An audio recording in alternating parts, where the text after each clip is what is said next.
अच्छा, क्वेश्चंस का मैंने आपको बता दिया है। अगर बीच में आपको क्वेरीज आ रही हैं तो यू कैन मैसेज मी, और if you feel your queries are going unanswered then miss Uswa is also a co host, you can simultaneously message Miss Uswa as well. Secondly, these questions, acha, most of you guys have been asking me to solve the most difficult of the questions. See, I just told you the ATP pattern has changed after 2023. तो हम लोग most recent questions पे इसलिए focus कर रहे हैं क्योंकि पहले जो टेस्ट फॉर साइंस के क्वेश्चंस आते थे वो काफ़ी इजी होते थे, बिकॉज उसमें आपको टेबल याद करके जाना होता था। अब आपके पास टेबल सामने है तो वो क्वेश्चन जो है वो स्ट्रेट फॉरवर्ड नहीं बनाते, क्वेश्चन थोड़ा सा घुमा फिरा के बनाते हैं। इसलिए test for science, test for gases, flame colours, इनके क्वेश्चंस और डाइटेशन वाले क्वेश्चंस आई वुड रिकमेंड कि आप जो रिसेंट ईयर्स हैं उनके क्वेश्चंस ट्राई करें। सेकेंडली, ये क्वेश्चंस हम कहाँ से ले रहे हैं? ये क्वेश्चंस आप, अगर आप पोर्टल यूज़ कर रहे हैं या ड्राइव यूज़ कर रहे हैं तो आपके पास मैंने ये कुछ फाइल्स अपलोड की हुई हैं। एटीपी ईयरली पेपर्स भी हैं इसमें, ओ लेवल के 2023 से 2024 वाले। इसके नीचे आईजी के भी पेपर्स हैं आपके पास, ATP yearly past papers, O level and IGCSE. O level के बाद आईजीसीएसई भी आएगा, इसको थोड़ा सा मैंने अपडेट भी किया हुआ है, तो आप इसको खोल के वो भी देख सकते हैं। बाकी जो सेकंड फाइल है एटीपी पास पेपर्स, इसमें मिक्स क्वेश्चंस हैं ओ लेवल और आईजीसीएसई के। तो आपके पास ये सारी फाइल्स हैं, आप इनको खोल के स्क्रॉल करके देख सकते हैं। बाकी ईयरली पेपर्स तो आप कहीं और से भी डाउनलोड कर सकते हो, उसका कोई इशू नहीं है। सेकेंडली, आज जो हम काम स्टार्ट करने जा रहे हैं वो है टेस्ट फॉर साइंस। आज की क्लास में देखो, एटीपी, आपको अब तक आइडिया हो गया होगा कि एटीपी में कौन कौन से टॉपिक्स से ज़्यादा क्वेश्चंस बन रहे होते हैं। हमने एनर्जेटिक्स देखा, इलेक्ट्रोलिसिस देखा, मेटल्स देखा, एक्सपेरिमेंटल केमिस्ट्री देखा। तो इनके जो एटीपी बनते हैं वो यूजुअली एक फिक्स टाइप के क्वेश्चंस होते हैं जो कि आपके थ्योरी पेपर में भी आपको मिल रहे होंगे। बस ग्राफ वाला काम आपके पास नहीं आता जो आपने देख लिया। सेकेंडली, आपके पास एक बात बार बार मैं आप लोगों को कह रहा हूँ, देखो क्वेरीज आप लोग बहुत पूछ रहे हैं and I really appreciate it, but अभी केटर नहीं हो पा रही हैं। अब थोड़ा सा वर्कलोड कम हो गया है तो I can individually cater your queries, but कुछ जगहों पे मैंने कंबाइंड ग्रुप बनाया हुआ है, कुछ जो ग्रुप्स पे जो स्ट्रेंथ ज़्यादा थी वहाँ पे मैंने उसी ग्रुप को रखा हुआ है। तो आई रिकमेंड कि आप क्वेरीज जो है ना अपनी ग्रुप पे भेजें। ग्रुप पे हमारे पास जितने भी लोग हैं क्वेरी आंसर करने वाले आपको आंसर कर देंगे। मैं भी आपको आंसर कर रहा हूँ ऑफ कोर्स। तो आपको मैं रिकमेंड करूंगा कि आप लोग ग्रुप पे भेजें क्वेरीज, किसी ना किसी ग्रुप में आप एडिड है ना, वहीं पे भेज दें। ठीक है। और हुसैन, स्पेशली यू बेटा, आप मैसेज फॉलो करते नहीं हो और फिर ना अजीब अजीब सवाल पूछ रहे हो। तो मेक श्योर कि आपके पास जो ग्रुप पे मैसेज आ रहे हैं, डिटेल्स आ रही हैं, इंस्ट्रक्शंस आ रही हैं, उनको तो फॉलो करो प्लीज। अच्छा जी। अ, बाकी देखो, एटीपी में अभी तक जो हमने और पढ़ना है, एटीपी में हमने टेस्ट फॉर आइंस के क्वेश्चंस करने हैं जो आज हम करेंगे। इसमें टेस्ट फॉर आइंस भी इंक्लूडेड हो जाता है, टेस्ट फॉर गैसेस भी आपके पास मिलेगा इसमें, and flame colours, flame test भी आपको मिलेंगे। अच्छा, ये काम बहुत इंपॉर्टेंट है। एक क्वेश्चन इस पे हर हाल में 6 to 7, कभी कभार 8 to 9 मार्क्स का एक क्वेश्चन तो बनेगा ही बनेगा। उसके बाद कल वाला जो हमारा काम होगा that would be moles and titration. ठीक है, कल वाली क्लास थोड़ी सी डिफिकल्ट होगी, आई कैन अंडरस्टैंड, चांद रात होगी, कुछ जगहों पे ईद भी है कल। अच्छा हाँ, उन लोगों का क्या करें जहाँ पे जिन लोगों की ईद है कल। आ,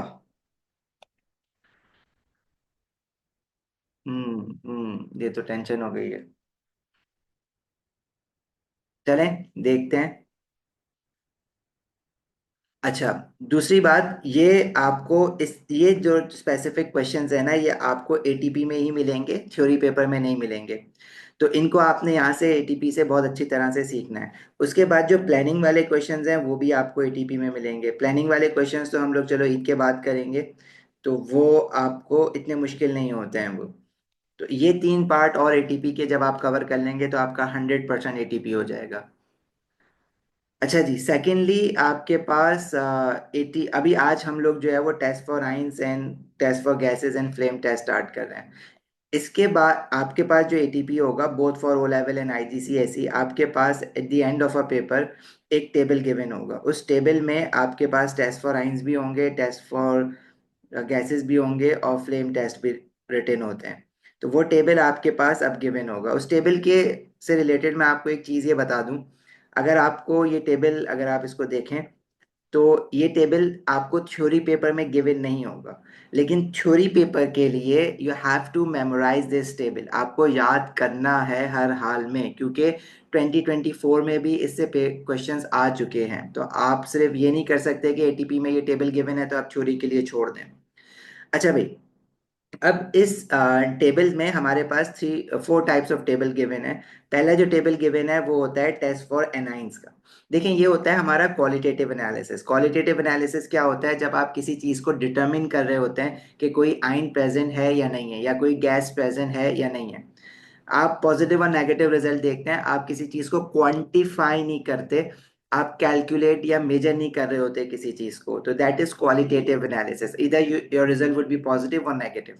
जैसे अगर मैं कहता हूँ कि किसी सोल्यूशन में कार्बोनेट आयन प्रेजेंट है या नहीं है, तो अगर आपने उसको टेस्ट करना है तो अब आपके पास देखें एक पूरा सैंपल गिवन होता है। आप उस सैंपल में टेस्टिंग नहीं करते कभी भी। जैसे अगर आप अपना ब्लड टेस्ट करवाने जाते हैं तो आपकी पूरी बॉडी का तो ब्लड नहीं निकाल लेते ना वो लोग, वो आपके एक छोटा सा सैंपल लेते हैं ब्लड का और उस पर टेस्टिंग करते हैं। इसी तरह अगर आप किसी भी सैंपल की टेस्टिंग करते हैं तो उसमें से थोड़ा सा पोर्शन आप निकालते हैं उस सैंपल का टेस्ट ट्यूब के अंदर और उस पर टेस्टिंग कर रहे होते हैं, ताकि अगर आपको एक से ज्यादा टेस्ट करना है तो आप थोड़ा सा सैंपल और विड्रॉ कर सकें, फिर थोड़ा सा सैंपल और विड्रॉ कर सकें।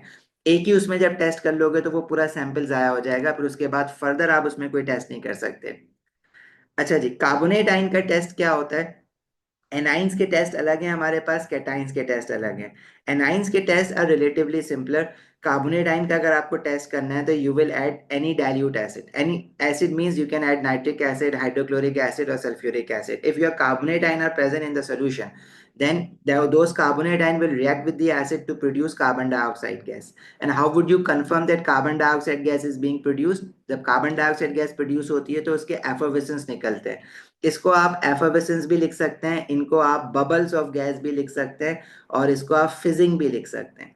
जब कार्बन डाइऑक्साइड गैस के बबल्स निकलते हैं तो वो फिजिंग होती है। जैसे आपने कोल्ड ड्रिंक की बॉटल्स में कार्बन डाइऑक्साइड गैस निकलती है तो आप तो बबल्स नजर आते हैं ना निकलते हुए, दैट इज फिजिंग। उसको आप एफर्वेसेंस भी कह सकते हैं। अच्छा, कार्बन डाइऑक्साइड गैस का भी एक अलग टेस्ट है जो मैं आपको टेस्ट फॉर गैसेस में दिखाऊंगा अभी। इसी तरह अगर आपको क्लोराइड आयन, ब्रोमाइड आयन और आयोडाइड आयन की टेस्टिंग करनी है तो ये सोल्यूशन में ही हो सकती है टेस्टिंग, मतलब इनका कोई डिजॉल्व सॉल्ट होना चाहिए सोल्यूशन के अंदर। लाइक क्लोराइड आयन है तो it should be present in the form of sodium chloride और हाइड्रोजन क्लोराइड और मैग्नीशियम क्लोराइड। एक सॉल्युबल सॉल्ट होना जरूरी है इन आयंस का। कार्बोनेट आयन में देखें इन सोल्यूशन नहीं लिखा हुआ, मतलब कार्बोनेट आयन अगर कोई कैल्शियम कार्बोनेट सॉलिड फॉर्म में भी है उस पर भी अगर आप एसिड डालेंगे तो आपको कार्बन डाइऑक्साइड के एफर्वेसेंस नजर आएंगे। अगर सोल्यूशन में भी है, सोडियम कार्बोनेट एक्वा सोल्यूशन है which is a soluble metal carbonate, तो उसमें भी जब आप एसिड डालेंगे तो कार्बन डाइऑक्साइड के बबल्स नजर आएंगे। But as for chloride, bromide and iodide, you have to ensure that these ions should be present in the aqueous form, that is you must have their soluble salt। अब इनको test करने के लिए ये तीनों ions जो हैं ये हैलाइड आइंस हैं, दोस कम्स फ्रॉम हैलोजेंस। और इनको टेस्ट करने के लिए आपके पास जो रीजेंट यूज होता है वो यूज होता है acidify with dilute nitric acid, then you add aqua silver nitrate. सब में सेम टेस्ट है। अच्छा, यहाँ पे एसिड क्यों यूज किया गया है? यहाँ पे एसिड इसलिए यूज करते हैं ताकि अगर लेट्स से इस सोल्यूशन के अंदर क्लोराइड आयन के साथ अगर कोई कार्बोनेट आयन प्रेजेंट है तो वो रिमूव हो जाए। अगर कार्बोनेट आयन रिमूव नहीं होगा तो silver nitrate will interfere with the carbonate ions, और ये जो व्हाइट पीपीटी आपके पास आएगा वो फिर हम कंफर्म नहीं कर सकते कि वो क्लोराइड आयन की वजह से है या कार्बोनेट आयन की वजह से है। तो this nitric acid has been added in testing of chloride, bromide and iodide to remove any carbonate ions present। ठीक है, आप चाहें तो इसको अपने पास कहीं लिख भी लें। This acid here is added to remove any carbonate ions present, right.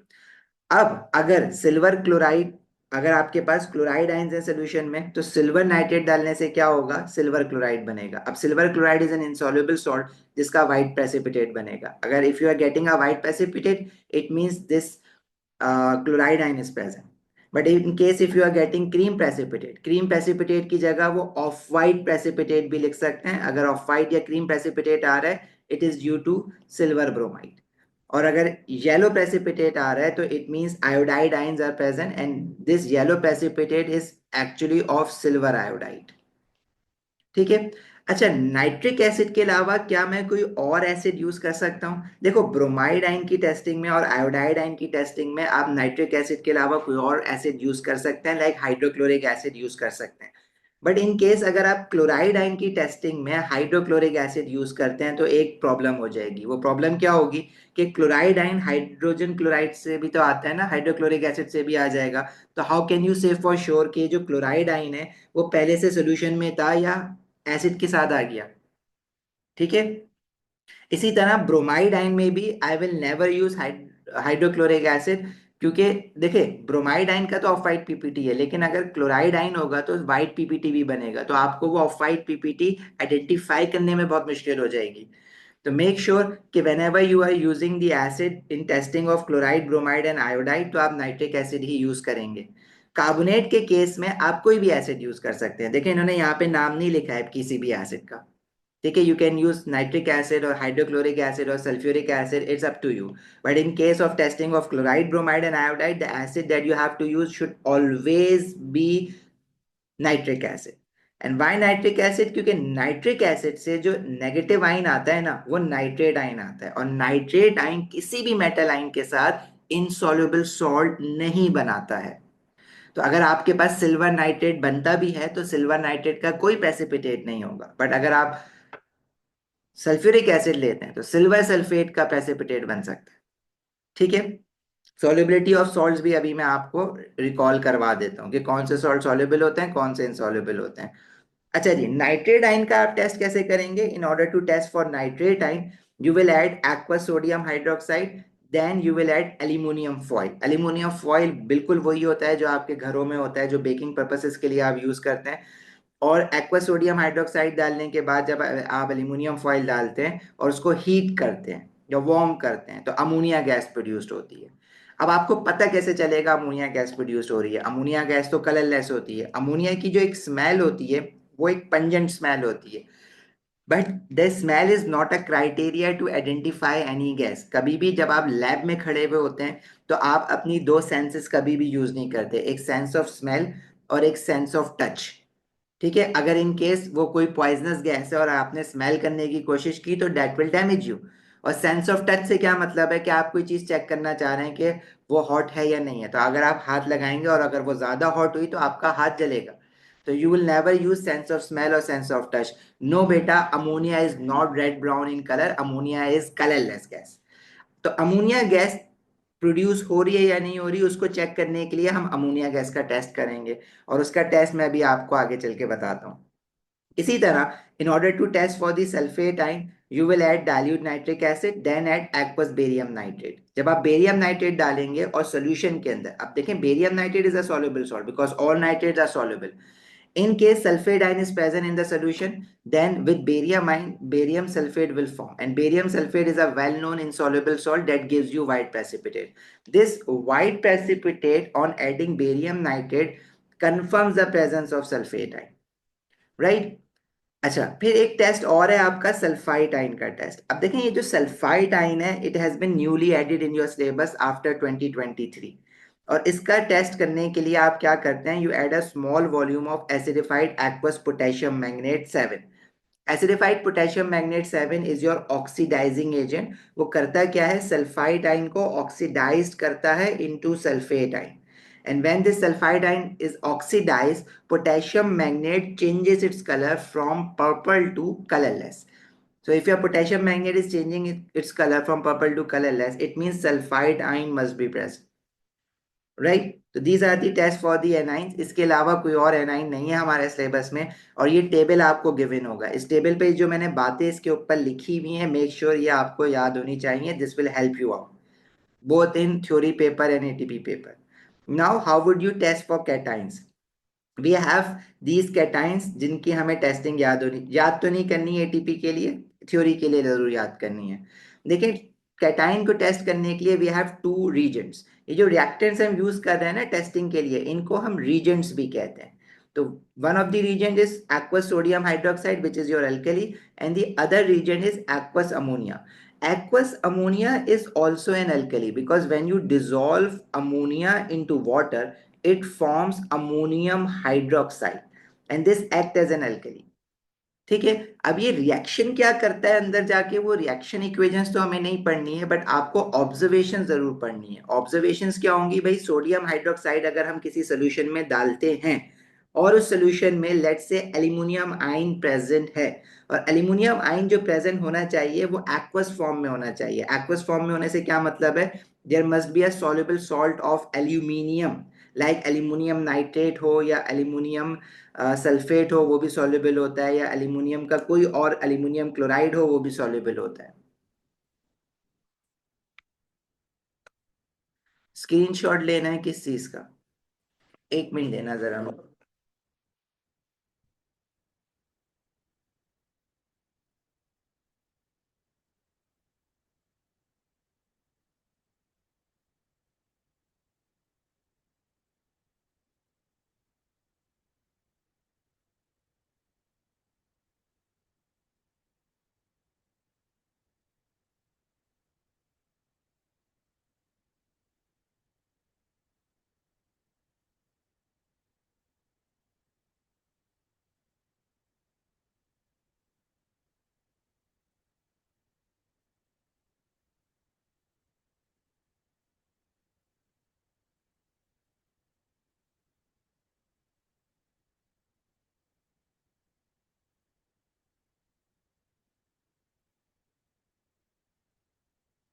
अच्छा जी। So in order to test for aluminium ion present, हम क्या करेंगे? सोडियम हाइड्रोक्साइड डालेंगे, और अगर एल्यूमिनियम आइन प्रेजेंट है तो हमें दिखेगा क्या? White precipitate. And if this white precipitate is soluble in excess, अब एक्सेस किसको डालना है? सोडियम हाइड्रोक्साइड को। मतलब once you see the white precipitate you will keep on adding sodium hydroxide drop by drop. And if your white precipitate dissolves after forming, giving you a colorless solution, it means aluminum ion must be present. Similarly, for calcium 2 positive ion, white precipitate will be formed after adding sodium hydroxide. But if you keep on adding sodium hydroxide, this white precipitate won't dissolve. It will stay insoluble in excess of sodium hydroxide. So this confirms you the presence of calcium ion. If green precipitate is formed with gets soluble in excess of sodium hydroxide, it means chromium 3 positive ion is present. And if your light blue PPT forms which is insoluble in excess, PPT is the short form for precipitate, and yes, you can write PPT. और Fe2 positive आइन जब होगा तो क्या होगा? Green precipitate which will stay insoluble in excess, and that PPT turns brown near surface on standing. मतलब अगर Fe2 positive ion है and if you add some sodium hydroxide, तो क्या होता है? when you add sodium hydroxide to Fe2 positive ion, actually जो compound बनता है ना वो आयरन 2 हाइड्रोक्साइड बन रहा होता है। अब आयरन 2 हाइड्रोक्साइड में आयरन का चार्ज जो है वो 2 पॉजिटिव है, but if you leave it in the air, what happens? The oxygen in the air comes in contact with the Fe2 positive ion, and this oxidizes Fe2 positive ions into Fe3 positive ion. So this iron 2 hydroxide converts into iron 3 hydroxide, and this iron 3 ions has a color of red brown. तो अगर आपके पास Fe2 positive ion है तो green PPT के बाद वो थोड़ी देर में कन्वर्ट हो जाएगा रेड ब्राउन पीपीटी में। वो बेसिकली Fe3 पॉजिटिव आयन का टेस्ट है। बट लेट्स से अगर Fe3 पॉजिटिव आयन ही पहले से प्रेजेंट है तो आपको डायरेक्टली रेड ब्राउन प्रेसिपिटेट मिलेगा which is insoluble in access. Then if your zinc 2 positive ion is present, so you will get white precipitate which is soluble in excess, giving a colorless solution. अब दो cation ऐसे हैं जिनकी observation exactly same आ रही है on adding sodium hydroxide. एक है aluminium आइन which is giving you white precipitate and soluble in excess, whereas zinc 2 positive ion is also giving you white precipitate soluble in excess, giving a colorless solution. If these two observations are exactly similar, how would you identify whether your aluminum ion or zinc ion is present? You cannot, right? So it means sodium hydroxide won't be able to detect the difference between aluminum ion and zinc 2 positive ion. तो उसके लिए फिर हमने क्या किया? एक और reason लिया विच इज एक्वस अमोनिया। और एक्वस अमोनिया में जब हमने एल्यूमिनियम आयन के साथ ऑब्जर्वेशन देखी तो that was white PPT insoluble in excess. But with aqueous ammonia zinc two positive ion की जो ऑब्जर्वेशन है, white PPT soluble in access giving a colorless solution. So if you are confused between aluminum ion and zinc ion, you will always be using aqueous ammonia to test for aluminum ion or zinc ion, right? Similarly, with aqueous ammonia, calcium ion अगर होगा तो no precipitate और very slight white precipitate, और chromium आइन के साथ green precipitate insoluble in access, copper two positive आइन के साथ light blue precipitate soluble in access giving a dark blue solution. Fe2 positive आइन के साथ again green PPT insoluble in access, PPT turns brown near surface on standing, and Fe3 positive ion के साथ red brown PPT insoluble in access. What about this ammonium आइन? Ammonium ion cannot be tested using aqueous ammonia because aqueous ammonia itself contains ammonium ion. Ammonium hydroxide means this particular alkali will be having ammonium ion and hydroxide ion. So you cannot test an ammonium ion with an ammonium ion. Certainly you can test ammonium ion with sodium hydroxide. तो जब sodium hydroxide में आप ammonium आइन में sodium hydroxide डाल के heat करते हैं तो अमोनिया गैस प्रोड्यूस्ड होती है। बेसिकली ये वही रिएक्शन है जो आपने एसिड बेसिस एंड सॉल्ट्स में पढ़ा था, अमोनियम सॉल्ट्स का। जैसे अगर आपके पास कोई अमोनियम सॉल्ट है, अमोनियम क्लोराइड, तो इसके एक्वस सोल्यूशन में you will be having ammonium ions, and when you add aqueous sodium hydroxide to any ammonium salt, this will give you another salt which is sodium chloride, water and ammonia gas. ठीक है, ये वही reaction है जो कि यहाँ पे हमने एज अ टेस्ट यूज कर लिया है। ठीक है, जिंक आइडेंटिफाई करने के लिए बेटा आप एक्वस अमोनिया यूज करेंगे, सोडियम हाइड्रोक्साइड यूज नहीं करेंगे। एक्वस अमोनिया में एल्यूमिनियम आयन और जिंक 2 पॉजिटिव आयन के साथ दो डिफरेंट ऑब्जर्वेशंस है। If you are getting white PPT staying insoluble in access, this confirms the presence of aluminum ion, but if you are getting white precipitate soluble in access, this confirms you the presence of zinc 2 positive ion। ठीक है, iron 2 ion can be tested both with sodium hydroxide or aqueous ammonia, because if you see the observations of iron 2 positive ion with sodium hydroxide, this is similar to that of with aqueous ammonia। ठीक है, अब iron 2 positive ion, if you leave iron 2 positive ion after testing, after a while what will happen, these iron 2 positive ion, those were green, those were showing green ppt, but after a while they will convert into brown ppt। Surface पे जो test tube में जब आप ये testing कर रहे होंगे, तो जो सरफेस पे ग्रीन पीपीटी बना है ना, वो थोड़ी देर बाद देखो पूरा ग्रीन पीपीटी होगा, लेकिन सरफेस पे जो ग्रीन पीपीटी है वो थोड़ी देर बाद रेड ब्राउन कलर का हो जाएगा। वो क्यों हो जाएगा? क्योंकि सरफेस पे जो एयर कांटेक्ट में आ रही है उसमें जो ऑक्सीजन होगी वो Fe2 पॉजिटिव आयन को ऑक्सीडाइज करवा देती है टू Fe3 पॉजिटिव आयन, और उसका रेड ब्राउन पीपीटी दिखता है आपको। ठीक है जी। अच्छा, अभी ये यूज करते हैं क्वेश्चंस में तो आपकी अंडरस्टैंडिंग और बेटर होगी यहाँ पे।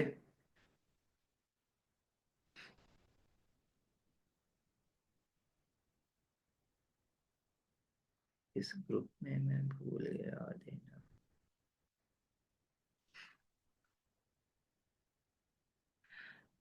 नहीं, एटीपी के पेपर के लिए आपको ये टेबल्स मेमोराइज नहीं करने हैं, ये आपके क्वेश्चन पेपर के साथ गिवन होंगे। ठीक है, लेकिन पेपर थ्योरी पेपर के लिए आपको ये मेमोराइज करने पड़ेंगे। बार बार बता रहा हूँ, थ्योरी पेपर के लिए ये आपको मेमोराइज करने हैं, और थ्योरी पेपर आपका पहले है तो आपको ये मेमोराइज करने हैं। अच्छा जी भाई, जिंक 2 पॉजिटिव आइन को उस्मान आप एक्वस अमोनिया के साथ टेस्ट करेंगे ना। एक्वस अमोनिया के साथ देखो दो डिफरेंट ऑब्जर्वेशन आ रही है जिंक 2 पॉजिटिव आइन की। If you are adding aqueous ammonia into zinc 2 positive ion, you are getting white precipitate soluble in excess, और एल्यूमिनियम के साथ व्हाइट पीपीटी इनसॉल्युबल है। यहाँ सॉल्युबल है, यहाँ इनसॉल्युबल है, तो हो गया टेस्ट इसका। हाँ, सोडियम हाइड्रोक्साइड के साथ अगर मैं एल्यूमिनियम और जिंक को टेस्ट करता हूँ तो white PPT soluble in access, white PPT soluble in excess. अब ये सेम ऑब्जर्वेशन दो आइंस की है, तो आप कैसे कंफर्म कर सकते हैं कि जिंक आयन है या एल्यूमिनियम आयन है? आप नहीं कर सकते सोडियम हाइड्रोक्साइड के साथ, तो आप एक्वस अमोनिया के साथ टेस्ट करेंगे अगर आप कंफ्यूज हैं between aluminium ion and zinc ion. ठीक है, क्योंकि एल्यूमिनियम आयन की ऑब्जर्वेशन अमोनिया के साथ व्हाइट पीपीटी इनसॉल्युबल है और जिंक के साथ व्हाइट पीपीटी सॉल्युबल है। चलो भाई। अच्छा जी, टेस्ट फॉर गैसेस आपके पास क्या है? अमोनिया गैस का टेस्ट क्या है? Ammonia gas is a basic gas, तो it turns damp red litmus paper blue, लेकिन लिटमस पेपर का डैम्प होना जरूरी है। That is you should be using a wet litmus paper जिसमें वाटर हो, क्योंकि अमोनिया जब वाटर के साथ कांटेक्ट में आएगी तो it will produce ammonium hydroxide which is an alkali, and that will turn your litmus paper from red to blue. Carbon dioxide gas का टेस्ट क्या है? You pass the gas through lime water and lime water turns milky. What is lime water? Lime water is basically calcium hydroxide. And when carbon dioxide gas comes in contact with the calcium hydroxide, carbon dioxide gas is your acidic gas. And when acidic gas comes in contact with your base or alkali, what happens? This calcium carbonate is produced, and this calcium carbonate gives you white precipitate. तो जो solution है वो milky या chalky color का हो जाता है due to the presence of white precipitate of calcium carbonate. ठीक है जी.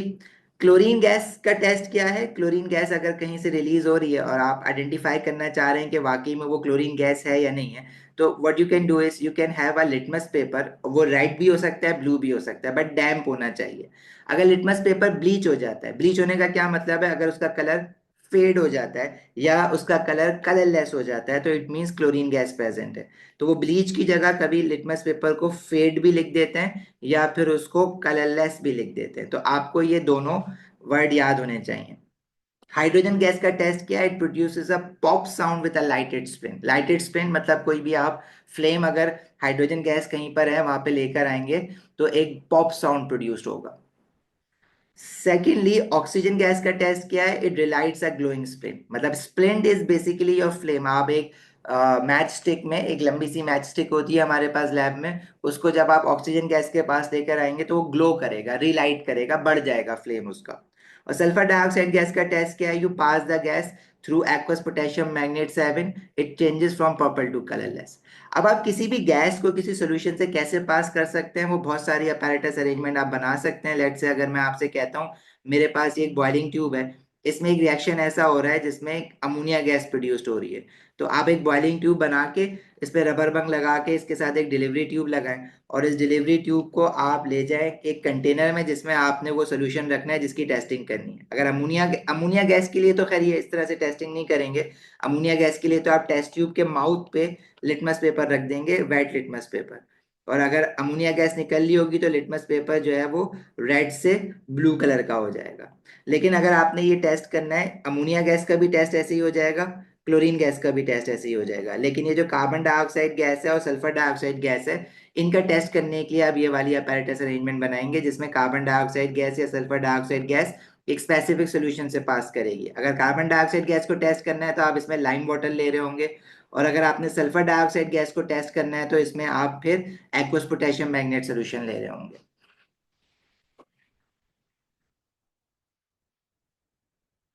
ग्लोइंग स्प्लेन देखो, एयर में ऑक्सीजन होती है लेकिन उसकी परसेंटेज इतनी ज्यादा नहीं होती. कहीं से अगर सिर्फ ऑक्सीजन गैस निकल रही है तो उसकी क्वांटिटी ज्यादा होगी, परसेंटेज ज्यादा होगी, तो एकदम से अच्छी कंबशन होगी, इसलिए एकदम से ग्लो कर जाता है.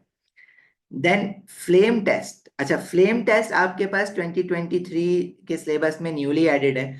और फ्लेम टेस्ट कैसे करते हैं आप, आपको वो प्रोसीजर भी पता होना चाहिए फ्लेम टेस्ट करने का. और फ्लेम टेस्ट कौन सा मेटल आइन, अब जरूरी नहीं है मेटल आइन सोल्यूशन फॉर्म में हो. देखो, अगर लिथियम आइन को टेस्ट करना है तो लिथियम का कोई सॉलिड कंपाउंड भी हो सकता है लाइक लिथियम कार्बोनेट, और लिथियम का कोई सोल्यूशन भी हो सकता है लाइक लिथियम कार्बोनेट को अगर मैं डिसॉल्व कर दूं वाटर के अंदर तो इसमें लिथियम आइंस होंगे एक्वस फॉर्म में. तो आपको सोल्यूशन की भी टेस्टिंग करनी आनी चाहिए और आपको सॉलिड मेटल आइन कंपाउंड की भी टेस्टिंग करनी आनी चाहिए. इनके स्टेप्स ऑलमोस्ट सिमिलर हैं. आपने क्या करना होता है, first of all you have to take a clean metal wire loop. मैं इसके पॉइंट्स लिखवा देता हूँ. क्लीन मेटल वायर लूप आप लेंगे जो कि आपका कुछ इस तरह का होता है. ठीक है. उसके बाद dip the wire loop in a sample, और वो जो भी आपका कंपाउंड है lithium carbonate in a sample containing lithium carbonate या जो भी है आप उसका नाम लिख सकते हैं यहाँ पे.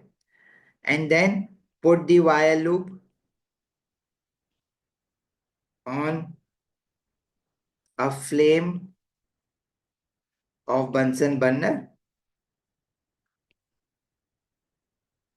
and then you can observe the flame color produced. इसी तरह अगर कोई सोल्यूशन है, अब एक्वस सोल्यूशन है उसमें वाटर भी है, तो उसकी टेस्टिंग कैसे करेंगे?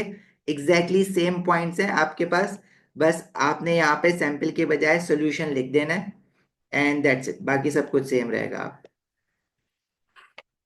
सल्फर डाइऑक्साइड गैस का टेस्ट बहुत सिंपल है। आपने अगर किसी सोल्यूशन में आप सस्पेक्ट कर रहे हैं कि सल्फर डाइऑक्साइड गैस प्रोड्यूस हो रही है, तो you will pass the sulfur dioxide gas through aqueous potassium magnate 7, and if your potassium magnate 7 changes its color from purple to colorless, it means sulfur dioxide gas has been produced. ये जो दोनों हमने test लिखे हैं, ये test for cations है, मेटलाइंस है। अब जब आप फ्लेम पे इसको रखेंगे, तो अगर लेट से आपके पास सोल्यूशन में या सैंपल में लिथियम आइंस है या लिथियम का कोई कंपाउंड है, तो वो रेड कलर दिखेगा फ्लेम का आपको। और अगर सोडियम आइन है तो येलो दिखेगा, पोटेशियम आइन है तो लाइलेक दिखेगा, कैल्शियम आइन है तो ऑरेंज रेड दिखेगा, बेरियम आइन है तो लाइट ग्रीन दिखेगा, कॉपर टू पॉजिटिव आइन है तो ब्लू ग्रीन दिखेगा। टाइम दे देता हूं मैं लिखने का, चलो लिख लो उसको।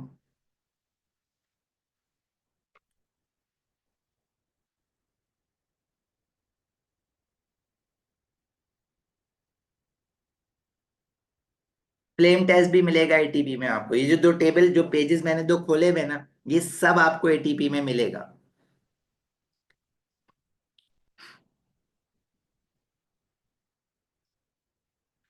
ठीक है, एक बात मैं आपको बार बार बता रहा हूँ कि थ्योरी पेपर के लिए बेटा ये आपको याद करना पड़ेगा। और क्योंकि पहले देखें, हम फिर भी कंफ्यूज थे आफ्टर 2023 के थ्योरी पेपर में कि अब इसका क्वेश्चन आएगा या नहीं आएगा। 2024 की सीरीज में आ गया है। अब आ गया है तो आपको याद करना है।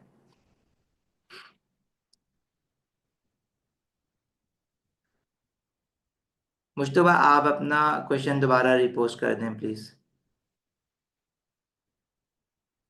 P2 में थ्योरी पेपर में कितने मार्क्स का आता है ये देखो, hardly 2 to 3 marks maximum, at most you can expect it, otherwise 1 mark. तो अगर आप ये सोच रहे हैं कि अगर हम छोड़ दें इसको थ्योरी पेपर के लिए, तो देखो छोड़ने को तो आप बहुत कुछ छोड़ सकते हो, लेकिन अगर अभी टाइम है ना, तो अभी याद करो। अभी कोई इस तरह का क्वेश्चन बनता नहीं है कि मैं छोड़ दूं। वो एग्जाम से 2 दिन पहले अगर आप पूछो तो मैं कहूंगा कि हाँ छोड़ दो, अभी नहीं। ग्लास रॉड यूज कर सकते हैं आप, स्पैचुला भी यूज कर सकते हो, मेटल वायर लूप भी यूज कर सकते हो। भाई अगर मैं मेटल वायर लूप की जगह पे सॉल्यूशन की टेस्टिंग के लिए, अक्सर बुक्स में लिखा हुआ होता है we can use a wooden splint, मतलब कोई लकड़ी लेके आप उसको टेस्ट कर सकते हैं, क्योंकि it will soak your solution, तो वो इजीली जल जाता है। बट मेटल वायर लूप भी हो सकता है। आप केमिस्ट्री की लैब में स्पैचुला होता है, उससे भी टेस्टिंग कर सकते हो। आप बहुत सारी, आप मेटल वायर लेके डिप करें और उससे कर लें। ठीक है, आप करने को चाहें तो आप solid sample carbonate, metal carbonate है, आप उठा के सॉलिड सैंपल को फ्लेम के ऊपर डालना शुरू कर दें, तो भी वो आपको कलर दे देगा। लेकिन एक तरीका होता है करने का। तो आप मेटल वायर लूप यूज करें या आप स्पैचुला यूज करें। स्पैचुला जो चम्मच होता है उसको उठा के उसके ऊपर रख दें सैंपल को, तो आप कर सकते हैं।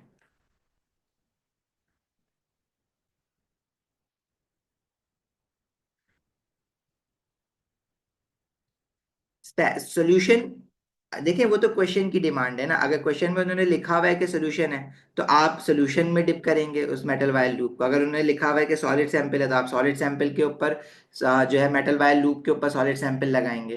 तो उसके लिए मैंने डिप लिख दिया है। यू कैन जस्ट राइट के just put the metal wire loop in the solid sample, तो some solid will get attach to the metal wire loop. ठीक है। अगर आप लोगों ने कभी भी टेस्ट फॉर आइंस नहीं पढ़ा है या फ्लेम टेस्ट नहीं पढ़ा है एटीपी में, तो मैं आपको बार बार रिकमेंड कर रहा हूँ, लास्ट क्लास से रिकमेंड कर रहा हूँ कि आपके पास जो रिकॉर्डेड लेक्चर्स ऑलरेडी अपलोडेड है उनको भी एक बार देख लीजिएगा।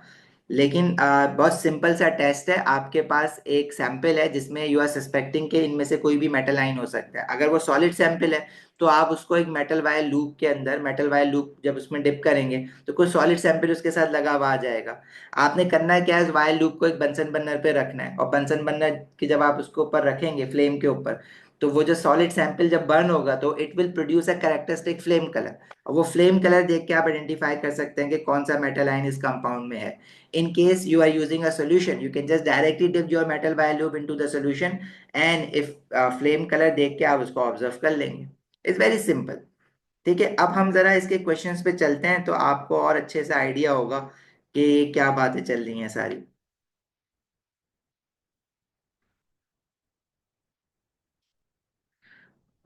चलो भाई, a student does a series of experiments to investigate solution R. The student leaves a wooden splint with one end dipped into R for 10 minutes. Okay. अब वुडन स्प्लिंट लिया है इन्होंने, मेटल वायर लूप नहीं लिया। और solution are में dip किया so that this solution R can get soaked into your wooden splint. The student then places the damn end of the wooden spoon into a blue Bunsen burner flame. Bunsen burner का जो अपना flame color होता है वो blue color का होता है. The flame briefly shows a shade of red and then turns yellow. State two possible conclusions from this observation. अब अगर आपके पास दो फ्लेम कलर्स आ रहे हैं, एक बार वो कह रहे हैं कि रेड आया और एक बार कह रहे हैं कि वो येलो आया, तो आप क्या करेंगे? आपके पास ये जो टेबल गिवन है, इस टेबल में आप जाएंगे और देखेंगे कि रेड फ्लेम कलर कौन से मेटल आयन की वजह से आता है और येलो फ्लेम कलर कौन से मेटल आयन की वजह से आता है. रेड कलर आ रहा है लिथियम आयन की वजह से और येलो कलर आ रहा है सोडियम आयन की वजह से. तो आपने करना क्या है फिर? अब यहाँ पे अब आप कौन सा मेटल आयन चूज करेंगे? आपको दोनों ही चूज करने पड़ेंगे.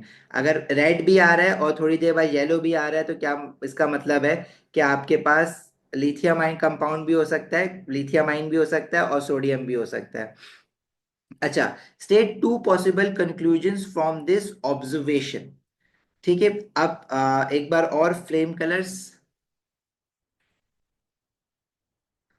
आप देखें, अगर आप फ्लेम टेस्ट लिख रहे हैं ना और फ्लेम टेस्ट में आपको बताया हुआ है कि हमने ये सस्पेक्ट कर रहे हैं कि इसमें लिथियम आयन है या जो भी आयन है, वो आपको टेस्ट करना है. तो आपने टेस्ट करने के लिए आपको क्या करना होगा? उसका फ्लेम लिखना होगा कि भाई इस फ्लेम, अगर मेटल आयन आपको पता था, आपने टेस्टिंग लिखी और आपको पता था कि उसमें पोटेशियम है, तो आप लिखेंगे lilac flame colour is observed. Booklet में बेटा ये प्रेजेंट 2024 का आपकी बुकलेट में नहीं है, वो एएलई वाली बुकलेट जो मैंने अपलोड की है उसमें है. हाँ, अब लिथियम सोल्यूशन रेड कलर देगा अगर आप उसको बर्न करेंगे. अब अगर आपको लग रहा है कि वुडन स्प्लिन की वजह से येलो आया, तो नहीं, येलो उसकी वजह से नहीं आया. अब देखो, इनमें से या तो लिथियम आयन होगा या सोडियम आयन होगा, लेकिन एक कलर यहाँ पे और ऐसा है जिसमें रेड कलर आ रहा है. वो कौन सा है? कैल्शियम आयन है. तो मैं यहाँ पे देख के कैल्शियम आयन को देखो, अगर सोडियम आयन है तो येलो कलर आता, लिथियम आयन है तो रेड कलर आता. अब मैं यहाँ पे मैं ये कंफर्मेशन नहीं कर सकता कि लिथियम आयन है या सोडियम आयन है, लेकिन यहाँ पे कैल्शियम आयन भी एक सस्पेक्ट बन गया है मेरे पास. अगर मेरे पास रेड और येलो का शेड अगर मिक्स होता है, जैसे आपके पास आज मेरी वीडियो का जो आप कलर देख रहे हैं, वो बेसिकली रेड और येलो, मैं कलर अगर मिलाता हूँ ना, तो कुछ ऑरेंज का शेड आता है. तो आई एम नॉट श्योर, क्या पता कैल्शियम आयन भी प्रेजेंट हो. तो मैं इसमें ये नहीं लिखूंगा कि लिथियम आयन इज कंफर्म, मैं कहूंगा कि लिथियम आयन में भी प्रेजेंट और सोडियम आयन में भी प्रेजेंट और कैल्शियम आयन में ऑल्सो भी प्रेजेंट. ठीक है, ये टेबल मुझे बार बार आगे पीछे करना पड़ेगा. तो एक काम ये करते हैं ना, उठा लेते हैं यहाँ से.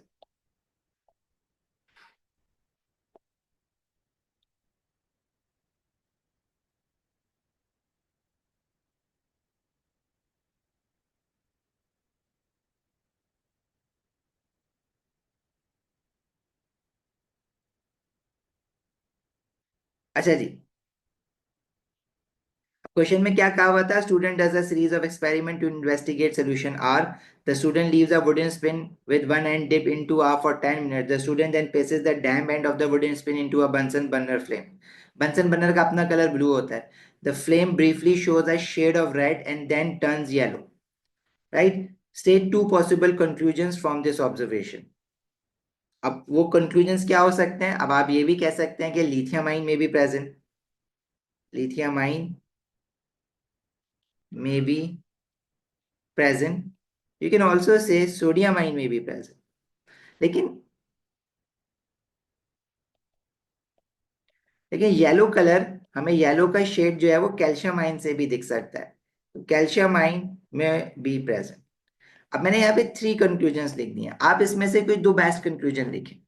देखिए, अगर रेड कलर आ रहा था तो वो तो कंफर्म है लिथियम आयन है, वो तो बिल्कुल ही एक स्पेसिफिक लिथियम आयन की वजह से आ रहा है. लेकिन अगर सोडियम आयन है तो एक स्पेसिफिक येलो कलर आता, रेड कलर नहीं आ रहा होता. हाँ, अगर आप कह रहे हैं कि लिथियम आयन बंद होके खत्म हो गया, तो सोडियम आयन भी तो एक साथ साथ जल रहा होगा ना. तो रेड और येलो दोनों कलर एक साथ आने चाहिए. अब अगर रेड और येलो दोनों कलर एक साथ आ रहे हैं, तो अब ये भी हम नहीं कह सकते कि भाई दोनों एक साथ जल रहे हैं. तो इसलिए calcium ion is also a suitable candidate over here, कि मैं कह सकता हूँ. और मेरे हिसाब से जो है ना, calcium ion is more suitable over here. Because ये दो कलर का शेड दे रहा है, एक ऑरेंज कलर का और एक रेड कलर का। तो this is making more sense कि कैल्शियम आइन प्रेजेंट हो लिथियम आइन के साथ। अगर आप कहेंगे कैल्शियम आइन प्रेजेंट है सोडियम आइन के साथ, तो ज्यादा फ्लेम कलर मुझे येलो का शेड दिखना चाहिए था, लेकिन पहले रेड दिख रहा है फिर येलो दिख रहा है। तो दिस इज बेसिकली कंफर्मिंग मी कि कैल्शियम आइन भी प्रेजेंट होगा, क्योंकि जब लिथियम आइन जल रहा है तो रेड आ रहा है और कैल्शियम आइन का ऑरेंज रेड आ रहा है। ठीक है, यही कलर पढ़ा ना आपने अभी। ठीक है, कैल्शियम आइन का ऑरेंज रेड आ रहा है, तो जब लिथियम आइन जल रहा है और कैल्शियम आइन जल रहा है तो एक कॉमन कलर आपको दिख रहा है रेड कलर। लेकिन जब थोड़ी देर बाद कैल्शियम आइन का, जब लिथियम आइन कम होना शुरू होगा और लेट से थोड़ा सा कैल्शियम आइन बच गया है, तो आपका रेड और ऑरेंज कलर मिलके एक येलो शेड भी दे सकता है। तो मेरे लिए जो बेस्ट सुटेबल ऑब्जर्वेशन है ओवर एयर इज लिथियम आइन और कैल्शियम आइन।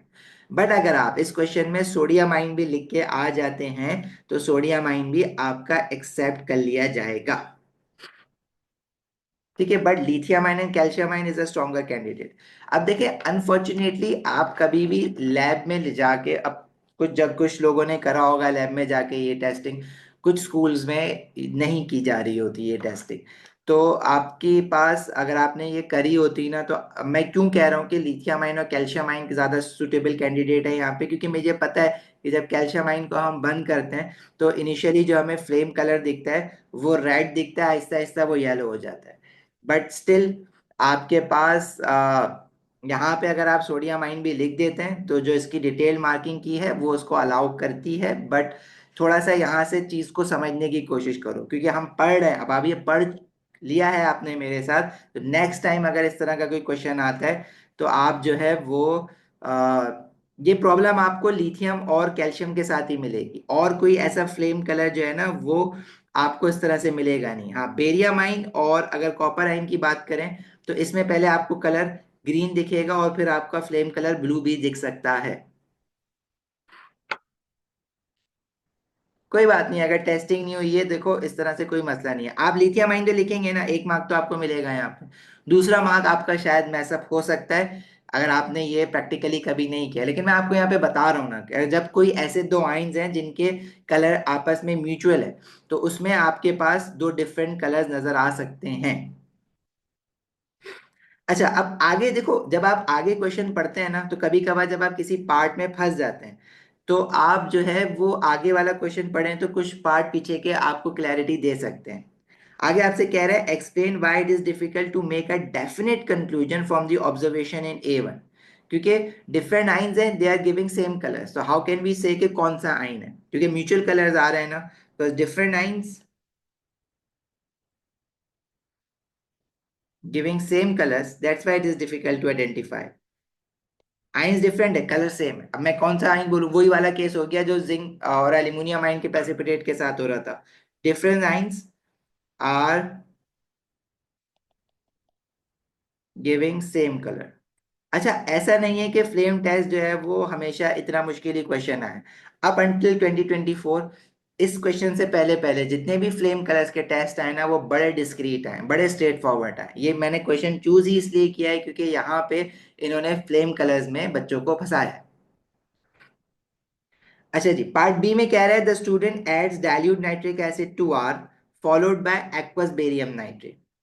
अब नाइट्रिक एसिड और बेरियम नाइट्रेट जब हम डालते हैं तो किस चीज को टेस्ट कर रहे होते हैं। देखें, जब हम, आपने अगेन टेस्ट फॉर आइंस के टेबल पे जाना है और इसमें ढूंढना है कि आपने बेरियम नाइट्रेट कहाँ पे डाला है। टेस्ट फॉर कैटाइंस में कहीं भी आपने बेरियम नाइट्रेट नहीं डाला। टेस्ट फॉर एनाइंस में आपने बेरियम नाइट्रेट डाला है एक जगह पे, कहाँ पे, जब आप सल्फेट आइन की टेस्टिंग कर रहे हैं तो आपने नाइट्रिक एसिड और बेरियम नाइट्रेट डाला है। और अगर वाइट प्रेसिपिटेट आता है तो this confirms you the presence of sulphate 2 negative ion. ठीक है जी। तो अब आप जाएं क्वेश्चन पे दोबारा, ये थोड़ा सा आपको आगे पीछे करना पड़ेगा, परेशान नहीं होना। अगर टेस्ट फॉर नाइट्स का टेबल खुला हुआ है सामने कहीं और तो ज्यादा अच्छी बात है आपकी। The student adds nitric acid and followed by aqueous barium nitrate. The student concludes that R does not contain sulfate ion. अगर सल्फेट आइन नहीं आया तो वो किस बेसिस पे कह रहे हैं सल्फेट आइन नहीं आया। सल्फेट आइन ना आने का रीजन क्या है, व्हाइट प्रेसिपिटेट नहीं दिख रहा होगा। अगर व्हाइट प्रेसिपिटेट नजर आ जाता तो वो कहते कि सल्फेट आइन प्रेजेंट है। बट ही सेइंग के स्टूडेंट ने कंक्लूड किया है कि सल्फेट आइन प्रेजेंट नहीं है। तो क्या ऐसी ऑब्जर्वेशन आई होगी जिसकी बेसिस पे वो कह रहा है सल्फेट आइन नहीं है? State the observation which allows the student to make this conclusion, colourless solution. मतलब नो कलरलेस सोल्यूशन लिख दें, या आप इसको ये लिख सकते हैं कि no white PPT, white precipitate नहीं बना। या आप इसको ये लिख सकते हैं कि कुछ भी नहीं होता हुआ दिखा सोल्यूशन में, आप डालते रहे बेरियम नाइट्रेट, कोई प्रेसिपिटेट नहीं आया या कोई चेंज नहीं हुआ, that's why you are, because you are expecting white precipitate if sulfate ion was present. If there are no precipitate formed, it means sulfate ion must not be present. ठीक है? और white precipitate is not seen, again ये भी सही है।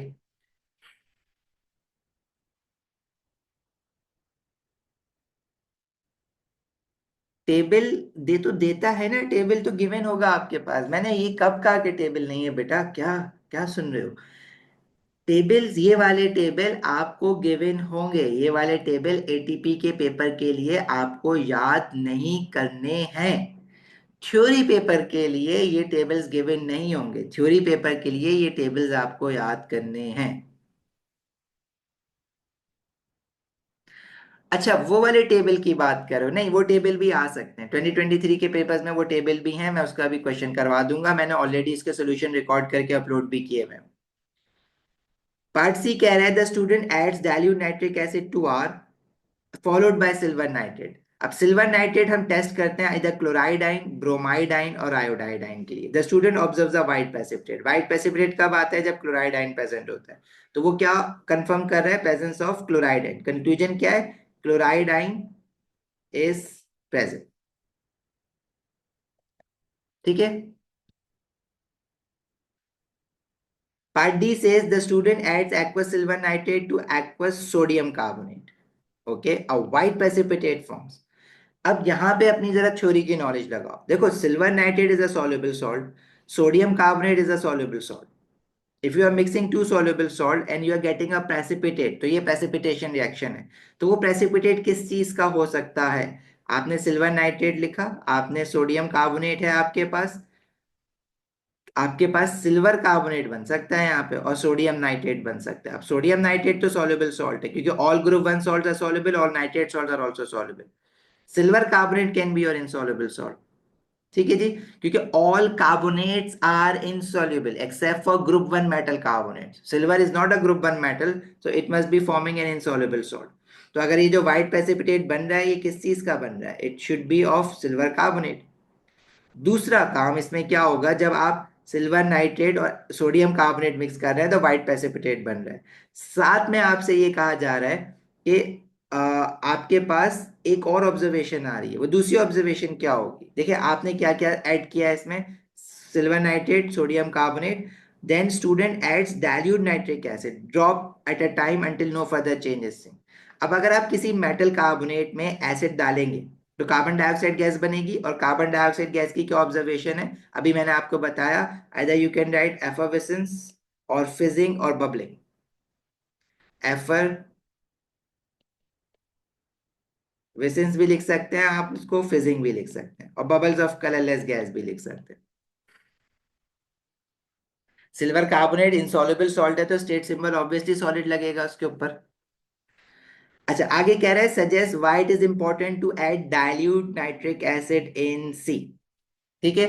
अब देखो, ये जो हम टेबल डिस्कस कर रहे थे ना अभी, उस टेबल में जब मैं आपको ब्रेक कर करके बता रहा था कि आपके पास क्या क्या कंपाउंड बन रहे हैं, ये टेबल कभी भी हम 2023 से पहले इस तरह से डिस्कस नहीं करते थे, क्योंकि कभी भी इस तरह के क्वेश्चंस नहीं देता था।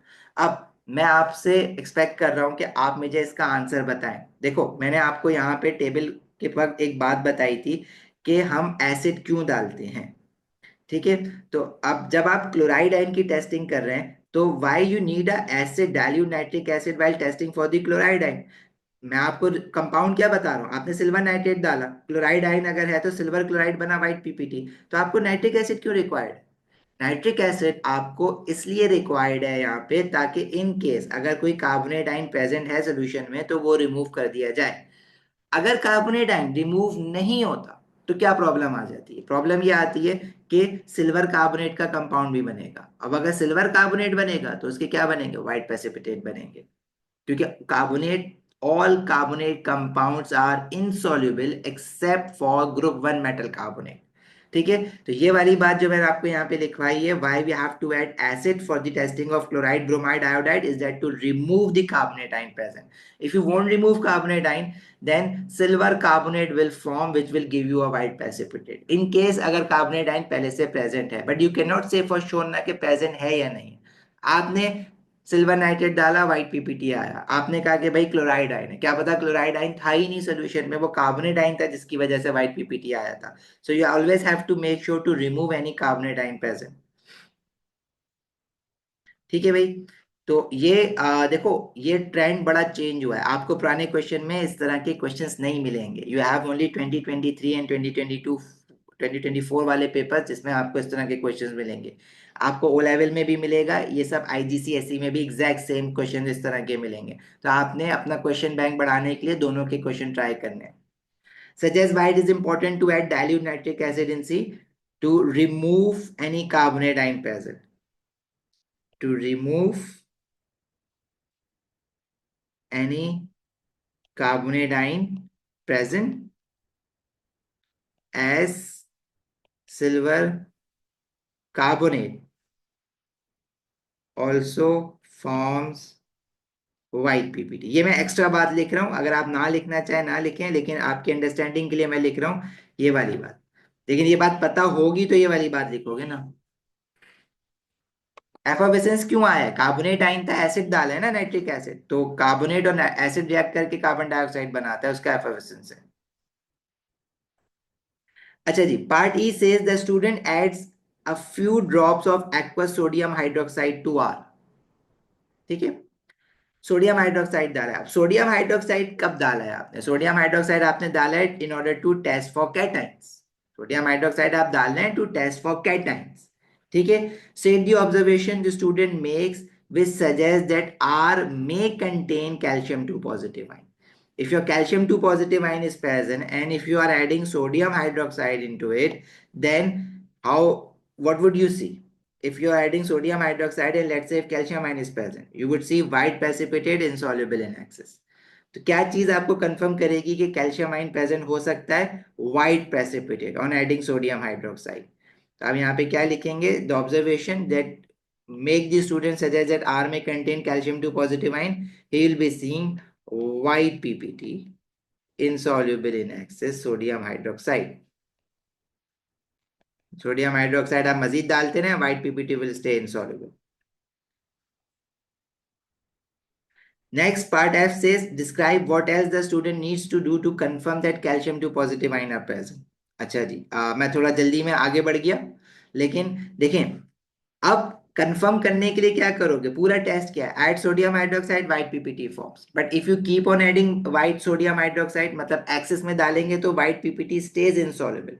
तो ये जो एक्सेस वाली बात है वो हमने बाद में लिखनी थी, मतलब नीचे वाले पार्ट में इसके अलग से आंसर दिया हुआ है। State what the student observe, what the student does in observation. ठीक है, क्या उसने करना है, और एक्सेस सोडियम हाइड्रोक्साइड डालेंगे, ऐड एक्सेस सोडियम हाइड्रोक्साइड, और फिर आप क्या लिखेंगे? वाइट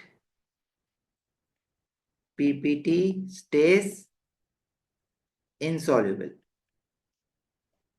ठीक है, तो इनसॉल्युबल वाली बात आपको ऊपर लिखने की जरूरत नहीं है, फिर सिर्फ वाइट पीपीटी लिखेंगे आप ऊपर। Alternatively, student could have also tested it with aqueous ammonia। Yes, बिल्कुल लिख सकते हैं आयशा, आप ये भी लिख सकते हैं add aqueous ammonia, a white precipitate will form। बल्कि aqueous ammonia के साथ white PPT भी लिखा होता है, या very slight white PPT भी लिखा हुआ होता है। तो आप यहाँ पे ये वाली बात लिख सकते हैं, white PPT या slight white PPT is formed। एक तो ये टेबल आगे पीछे करके ना तो आप ये भी लिख सकते हैं कि student could have confirm the presence of calcium 2 positive ion by adding aqua sodium hydroxide. If no PPT और very slight white PPT is form, it confirms the presence of calcium 2 positive ion. तो आप दोनों ही बातें लिख सकते हैं, दोनों ही सही हैं आपके पास। नो पीप देखो पूरी बात लिखना है जो टेबल में लिखी हुई है, टेबल में बात आगे आपके और भी तो लिखी हुई है ना, तो आपने पूरी बात लिखनी है, आप सिर्फ नो पीपीटी लिख के नहीं छोड़ सकते। If you are writing about aqueous ammonia, तो you will write no PPT or very slight white PPT. And अगर आप एक्सेस सोडियम हाइड्रोक्साइड की बात कर रहे हैं तो add excess sodium hydroxide, PPT stays insoluble. ठीक है। द स्टूडेंट उस्मान, ये स्लाइड बेटा 2024 की है, ये मैंने अपलोड की है, आपकी वर्कबुक में 2023 तक क्वेश्चंस हैं, वो आप कर भी चुके हैं ऑलरेडी। अच्छा, पार्ट जी में कह रहा है the student warms the solution from E. अच्छा जी, अब ई में क्या सोल्यूशन था वो देखते हैं, but the student conclude that the ammonia gas is produce, state the observation the student makes which confirms the ammonia gas is produce. अब अमोनिया गैस आपको नजर नहीं आनी है, इसका मतलब है आपने टेस्ट फॉर अमोनिया गैस लिखना है। अब ई में क्या था आपके पास, ई में जब आपने सोडियम हाइड्रोक्साइड डाला था तो व्हाइट पीपीटी आया था कैल्शियम 2 पॉजिटिव आयन का। लेकिन वो कह रहा है कि सोडियम हाइड्रोक्साइड के साथ जब हमने इसको हीट करा तो अमोनिया गैस भी प्रोड्यूस हो रही है। अब कैल्शियम आयन है तो अमोनिया गैस कैसे प्रोड्यूस हो रही है, इसका मतलब है कि इसमें एक और कैटाइन होगा जो कि अमोनियम आयन है। अब वो कह रहे हैं ना कि अमोनिया गैस प्रोड्यूस हो रही है, तो आपने मानना है प्रोड्यूस हो रही है। अब आपने उसका टेस्ट लिखना है कि कैसे प्रोड्यूस हो रही है। तो gas turns damp red litmus paper blue. देखें, ये आपको कहा नहीं जाएगा कि आप ये टेस्ट करें।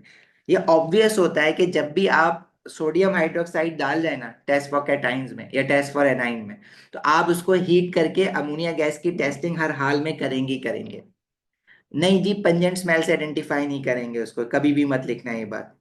Identify a cation other than calcium ion present in, तो वो अमोनिया गैस अगर आई है सोडियम हाइड्रोक्साइड डालने पे तो वो कैटाइन क्या है, अमोनियम आयन है।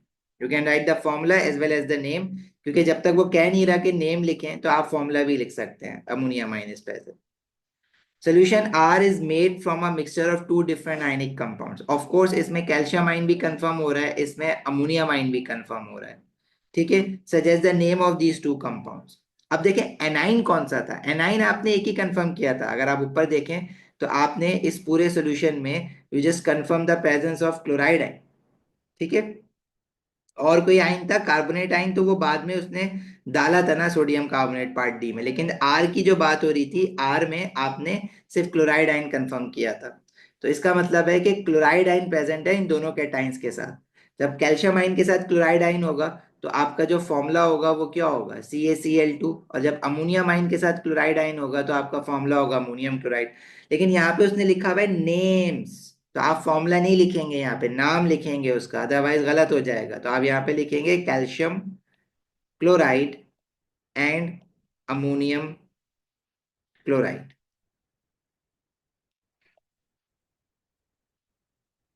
राइट। अब ये क्वेश्चन था 14 मार्क्स का। ठीक है, 40 मार्क्स के पेपर में 14 मार्क्स आपका टेस्ट फॉर आइंस का क्वेश्चन लेंगे। यू कैन एनालाइज के इसका वेटेज बहुत ज्यादा है, इसके क्वेश्चंस आपने करने हैं, और टेबल सामने होगा आपके, आप जितने क्वेश्चंस करेंगे उतनी क्लैरिटी आ जाएगी।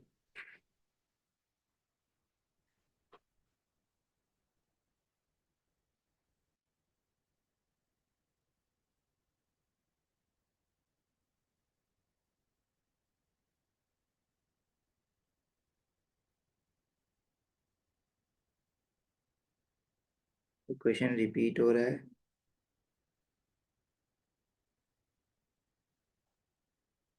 अच्छा, ये क्वेश्चन थोड़ा डिफरेंट है, क्वेश्चन 3 वेरिएंट इसका, हाँ वेरिएंट डिफरेंट है। करना है ये वाला क्वेश्चन।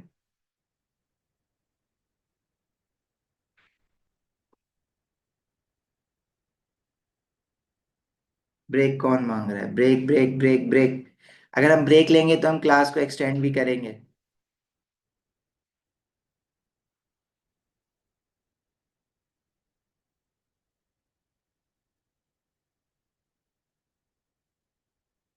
देखो ये क्वेश्चन ना उसी तरह का क्वेश्चन है, तो आई थिंक इस क्वेश्चन को करके फिर ब्रेक ले लेते हैं। अच्छा जी, इस क्वेश्चन में कहा जा रहा है आपसे, a student does a series of experiment to investigate solution are.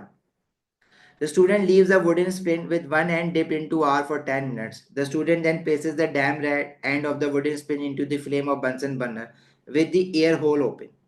अच्छा जी, अब बंसन बर्नर में जो एयर होल है ना, उसकी भी एक बड़ी कहानी है। देखिए, अगर आप एयर होल को ओपन रखते हैं तो इसका मतलब है बंसन बर्नर के अंदर ऑक्सीजन या एयर गैस, एयर अगर आ रही है तो बेसिकली एयर से तो हमें ऑक्सीजन चाहिए ना। तो अगर आप ओपन रखेंगे तो ऑक्सीजन जो है वो ज्यादा एंटर होगी या एयर ज्यादा एंटर होगी। जब एयर ज्यादा एंटर होगी तो बंसन बर्नर के अंदर जो भी फ्यूल आ रहा है, मीथेन आ रहा है या सुई गैस आ रही है, जो भी आ रहा है, तो वो ईजिली जो है वो बर्न होगी। ठीक है। और जब वो ईजिली बर्न होती है तो आपने ये याद रखना है बंसन बर्नर के बारे में कि जब कंप्लीट कंबशन होती है ना, जब एयर होल ओपन होता है तो जो बंसन फ्लेम बनता है वो आपका ब्लू कलर का बनता है। अगर एयर होल मैं क्लोज करूंगा तो कंबशन कंप्लीट नहीं होगी, इनकम्प्लीट कंबशन होगी। तो बंसन बर्नर का जो फ्लेम होगा वो येलो फ्लेम होगा। ठीक है। If air hole is not, ये हमने एक्सपेरिमेंटल केमिस्ट्री में भी बात की थी, completely open, flame colour is yellow. ठीक है। एयर होल कहाँ होता है? बंसन बर्नर के नीचे लगा हुआ होता है। देखिए, जो आपके घरों में जो स्टोव्स हैं उसमें अगर आप गैस को बर्न होता हुआ देखें तो आपको वो ब्लू कलर का फ्लेम दिखेगा। अच्छा, अब होता पता है क्या, अब आपको मैं ना एक चीज बताता हूँ, आप लोग सब किचन में जाके ये काम करके देख सकते हैं। आप फ्लेम स्टोव को बंद करें, लाइट अप करें, और उसकी जो गैस है ना वो बहुत ज्यादा ना खोलें, तो आपको ना ब्लू कलर के फ्लेम दिखेगा। लेकिन अगर आप उसी गैस को बहुत ज्यादा खोल देंगे ना, तो जो फ्लेम जब बढ़ेगा तो उसके ऊपर जो गैस नहीं आ रही, अरे अल्लाह, सैरी में करके देख लेना। तो उसके मेरे घर पे गैस नहीं जाती है वैसे। तो उसके ऊपर जो है ना आपको जो फ्लेम दिखेगा वो येलो कलर का या स्लाइट ऑरेंज कलर का दिखेगा। ऐसा क्यों हो रहा है? ऐसा इसलिए हो रहा है क्योंकि आपने गैस बहुत ज्यादा खोल ली है। अब एयर आपकी जो है वो इतनी क्वांटिटी में नहीं आ रही जितनी क्वांटिटी में गैस आ रही है, तो उसमें स्लाइट इनकम्प्लीट कंबशन हो रही होती है। इसकी वजह से फ्लेम जो है वो येलो कलर का प्रोड्यूस हो रहा होता है या स्लाइटली ऑरेंज कलर का प्रोड्यूस हो रहा होता है। और अगर आपके स्टोव जो है वो बहुत पुराने हो गए हैं और आपने उनकी मेंटेनेंस नहीं करवाई है, तो उसमें जो ऑक्सीजन का फ्लो है वो वैसे ही कम हो जाता है क्योंकि वो चोक हो जाते हैं। तो वो आपके पास स्लो फ्लेम पे भी वो येलो कलर का फ्लेम दिखता है। इन केस अगर आपके स्टोव्स में येलो कलर का फ्लेम आ रहा है या स्लाइट ऑरेंज कलर का फ्लेम आ रहा है, तो इट्स अ साइन कि इनकम्प्लीट कंबशन हो रही है, और इनकम्प्लीट कंबशन हो रही है तो कार्बन मोनोऑक्साइड गैस प्रोड्यूस हो रही है। और अगर कार्बन मोनोऑक्साइड गैस प्रोड्यूस हो रही है आपके किचन में, तो वो बहुत कम अमाउंट में प्रोड्यूस होती है, बट जो भी आपके घर में कुकिंग कर रहा है तो उसके वो ब्रीथ कर रहा है carbon monoxide, and that's hazardous, may be not आपके पास इतना जल्दी, बट एंड स्लोली वो आपको डैमेज कर रहा होता है।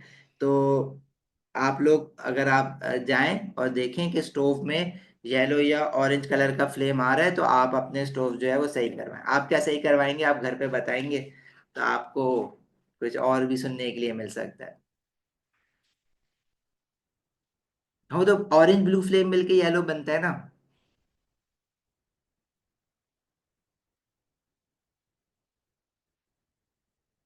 हाँ, ब्लू है तो कंप्लीट कंबशन है।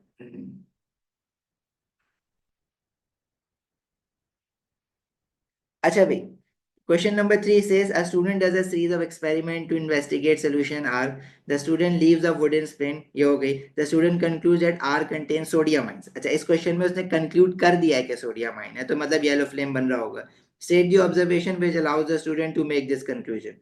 तो वो ऑब्जर्वेशन क्या आई होगी? येलो फ्लेम आया इसलिए कह रहा है कि वो आपका सोडियम आयन है। Explain by the air hole on the Bunsen burner must be open when doing the flame test. Open जरूरी इसलिए ताकि ब्लू फ्लेम बने उसका। अगर आप वो ओपन नहीं करेंगे तो बंसन बर्नर अपना फ्लेम ऑरेंज या येलो कलर का शेड दे रहा होगा, तो सोडियम आयन का जो कलर होगा वो आपको नजर ही नहीं आ रहा होगा। वो आप कंफर्म ही नहीं कर सकते कि वो येलो कलर सोडियम आयन की वजह से है या वो बंसन बर्नर के फ्लेम का कलर है।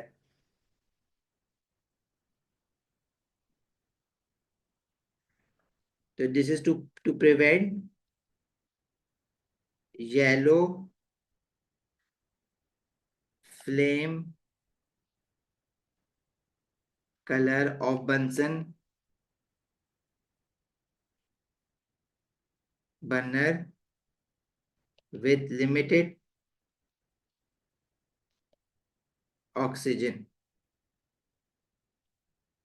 that, अब देखो अगर बंसन का अपना येलो फ्लेम है तो आप कैसे कंफर्म करेंगे कि सोडियम आयन की वजह से येलो फ्लेम आ रहा है? ठीक है, तो डेट एक्चुअली वो क्या करता है, डेट मास्क, मतलब उसको शेडो कर देता है, mask the sodium ion flame colour. Air hole एक ओपनिंग होती है बंसन बर्नर में नीचे। आपने स्टोव्स पता नहीं वाले देखे नहीं देखे, लेकिन एयर होल जो होता है वो आप अगर उसको पूरा खोलेंगे तो उसमें एयर ज्यादा अंदर जाएगी, कम करेंगे तो एयर कम अंदर जाएगी। बंसन है, BUNSEN, Bunsen burner. This is Bunsen burner. अच्छा जी, पार्ट B1 में कह रहे थे student add dilute natric acid to R, the student observed the effervescence of colorless gas which turns lime water milky, state the conclusion from these observation। conclusion is carbon dioxide gas निकल रही है, तो कौन सा ion confirm हो रहा है? पहले आपने क्या लिखना है, इट इज फॉर 2 मार्क्स। देखो मार्क्स देख के डिसाइड करना है कि क्या करना है। कंक्लूजन क्या है? एफर्वेसेंस किस चीज का है? एफर्वेसेंस है carbon dioxide gas is produced which confirms carbonate ions. ठीक है जी। नाइट्रेट आयन कहां से आ गया? कार्बन डाइऑक्साइड आई है तो कार्बोनेट आयन होगा ना, नाइट्रेट आयन क्यों कह रहे हो भाई? एक मिनट जरा रुकना, मुझे इसको रिफ्रेश करना है। पना मांग रही है ये, गुड नोट किया है तो।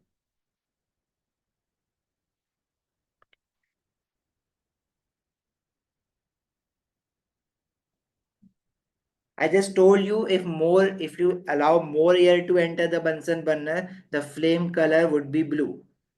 By opening the air hole completely, you will get a blue flame. But if you slightly open the air hole, you will get a yellow flame। भाई वो क्या सब इसमें से, हम इस पार्ट पे थे। देखो जो मैंने सब लिखा था ना वो गायब हो गया। I will write it down, then I will upload it, don't worry. तो हम ये बात कर रहे थे, द स्टूडेंट कंक्लूजन क्या है इसकी? आपने एफर्वेसेंस आए तो carbon dioxide gas is produced that confirms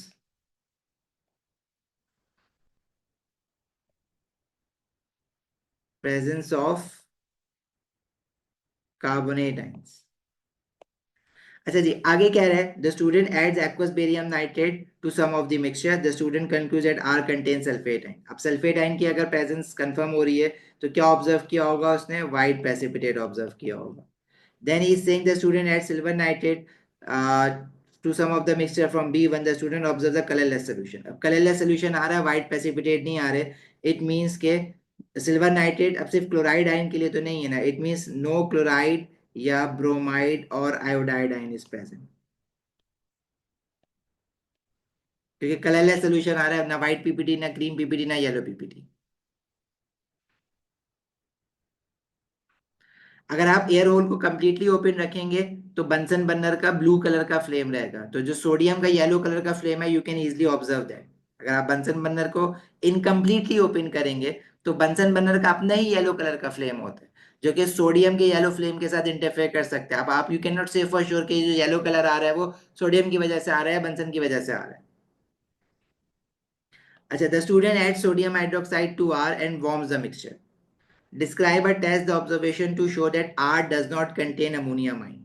ठीक है, सोडियम हाइड्रोक्साइड डाला, वार्म किया, अगर कह रहा है कि अमोनियम आइन प्रेजेंट नहीं है तो इसका मतलब है कि वो वाली गैस, अमोनिया गैस प्रोड्यूस नहीं हुई है, that can turn the damp red litmus paper blue. ठीक है, टेस्ट क्या होगा? Test the gas with damp red litmus paper, और ऑब्जर्वेशन में no change, no color change of litmus paper। Otherwise, if ammonia gas was produced, this would change from red to blue। Solution R is made from a mixture of two different ionic compounds, such as the name of these two compounds। अब आपने sodium आइन confirm किया है, ठीक है, that's it. Ammonium ion confirm नहीं हुआ इसमें, there is no ammonium ion present, क्योंकि आपके पास अमोनिया गैस प्रोड्यूस नहीं हुई है, तो सोडियम आइन कंफर्म हुआ है। अब सोडियम आइन के साथ जो नेगेटिव आइन कंफर्म हुए हैं वो आपने, एक आपने सल्फेट आइन ऊपर कंफर्म कर दिया था और एक कार्बोनेट आइन कंफर्म किया था। कार्बोनेट आइन आपने कंफर्म किया था यहां से जब एफोगेसेंस आए थे आपके पास कार्बन डाइऑक्साइड गैस के। और ऊपर आपने और एक कौन सा आइन कंफर्म किया था, हाँ आर में सल्फेट आइन है, ये कंफर्म उसने ऑलरेडी खुद ही कर दिया था आपके पास। तो इसमें एक कार्बोनेट आइन है और एक सल्फेट आइन है, तो सोडियम कैटाइन एक ही है। तो आपके पास कौन से दो कंपाउंड है, सोडियम सल्फेट, नेम लिखने हैं ना, फॉर्मूला नहीं लिखने, और सोडियम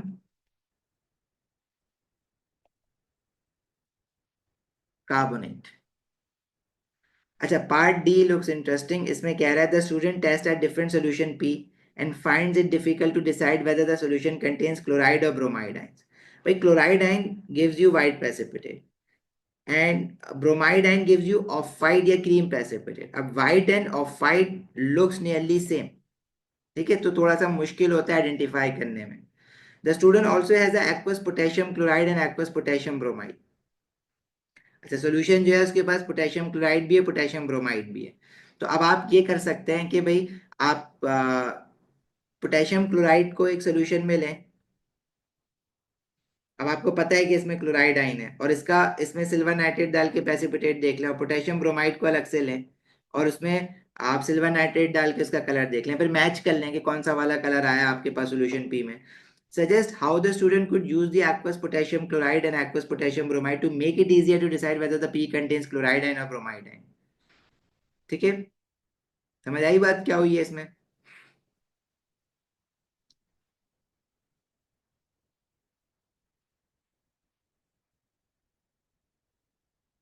तो इसमें आप लिखेंगे add aqueous silver nitrate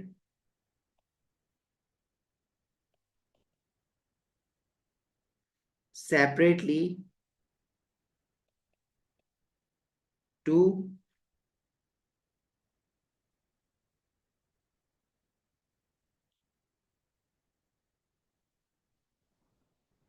potassium chloride and potassium bromide in different test tubes,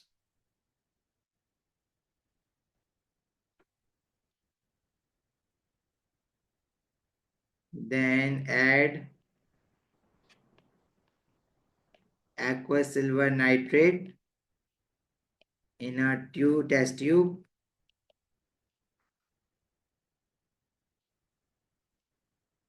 containing solution P and compare the color of the precipitate। Compare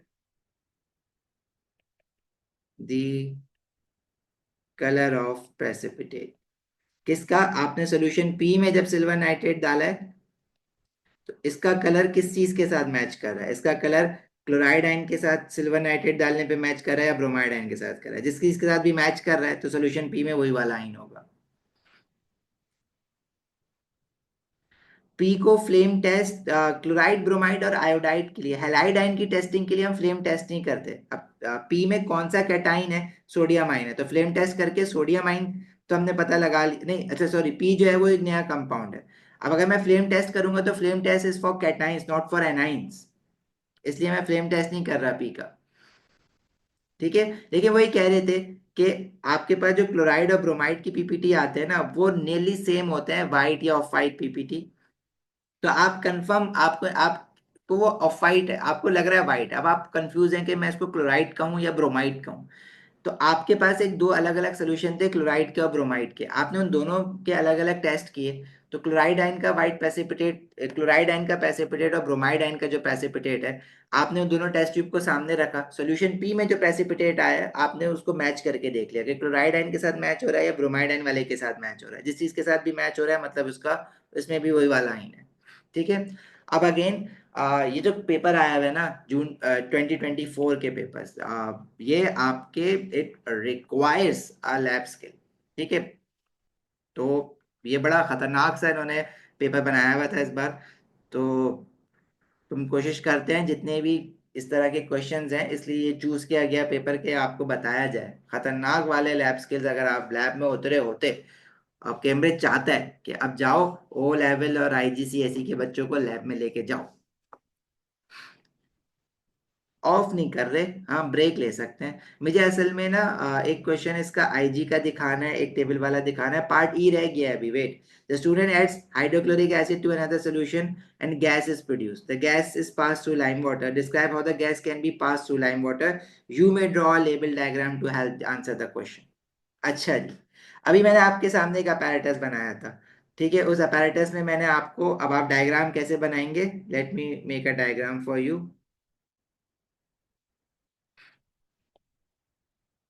मैं बार बार आपको रिकमेंड कर रहा हूँ कि आपके पास टेस्ट फॉर आइंस की, फ्लेम टेस्ट की कुछ क्लासेस अपलोडेड हैं ऑलरेडी। वो थोड़ा सा स्लो और डिटेल में ही लेक्चर्स पढ़े हुए हैं हमने, तो उसको एक बार जरूर देख लेना प्लीज। देखिए, इसकी लेबलिंग जरूर कर देना, this can be a boiling tube और टेस्ट ट्यूब। इसमें आपने करना क्या है, इसमें you will add hydrochloric acid, and whatever the solution is, if it is producing carbon dioxide, this gas will go into this delivery tube, and you this जो boiling tube ले लो, इसकी जगह टेस्ट ट्यूब ले लो, कुछ भी ले लो, कोई issue नहीं है। और ये कंटेनर है, इसके अंदर आपके पास होना चाहिए लाइम वाटर। अब इससे अच्छी कोई और अपैरेटस अरेंजमेंट भी बना सकते हैं। Rubber Bang, of course rubber बंग तो आएगा ना, कर दो, बंग भी लेबल कर दो, जितना ज्यादा लेबलिंग कर सकते हो कर दो। ये कहता है you may draw diagram, but I से यू शुड ड्रॉ डायग्राम, ठीक है। और ये है आपका कंटेनर।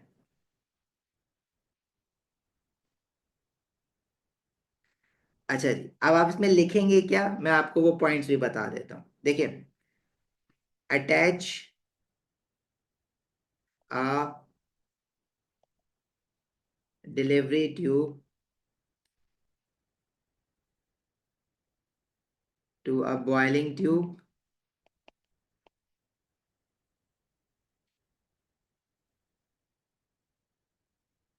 with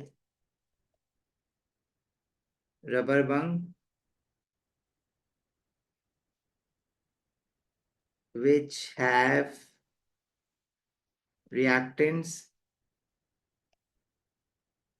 reacting, ठीक है। वर्डिंग्स कैन डिफर, ठीक है। वो आपसे क्या ढूंढ रहा है कि क्या इन्होंने डिलीवरी ट्यूब लिखी, इनको क्या आइडिया है बच्चों को कि गैस को मैं दूसरे कंटेनर तक लेके कैसे जाऊंगा। You will be using a delivery tube. Attach और इमर्स, या डिप भी लिख सकते हैं इसकी जगह पे आप, immerse the other end of delivery tube in a container containing lime water and that should turn milky. बस आपने अभी ऑब्जर्वेशन नहीं लिखनी है, बस बताना था कि टेस्ट कैसे करेंगे। Delivery tube in a container containing lime water, so carbon dioxide gas reaches lime water.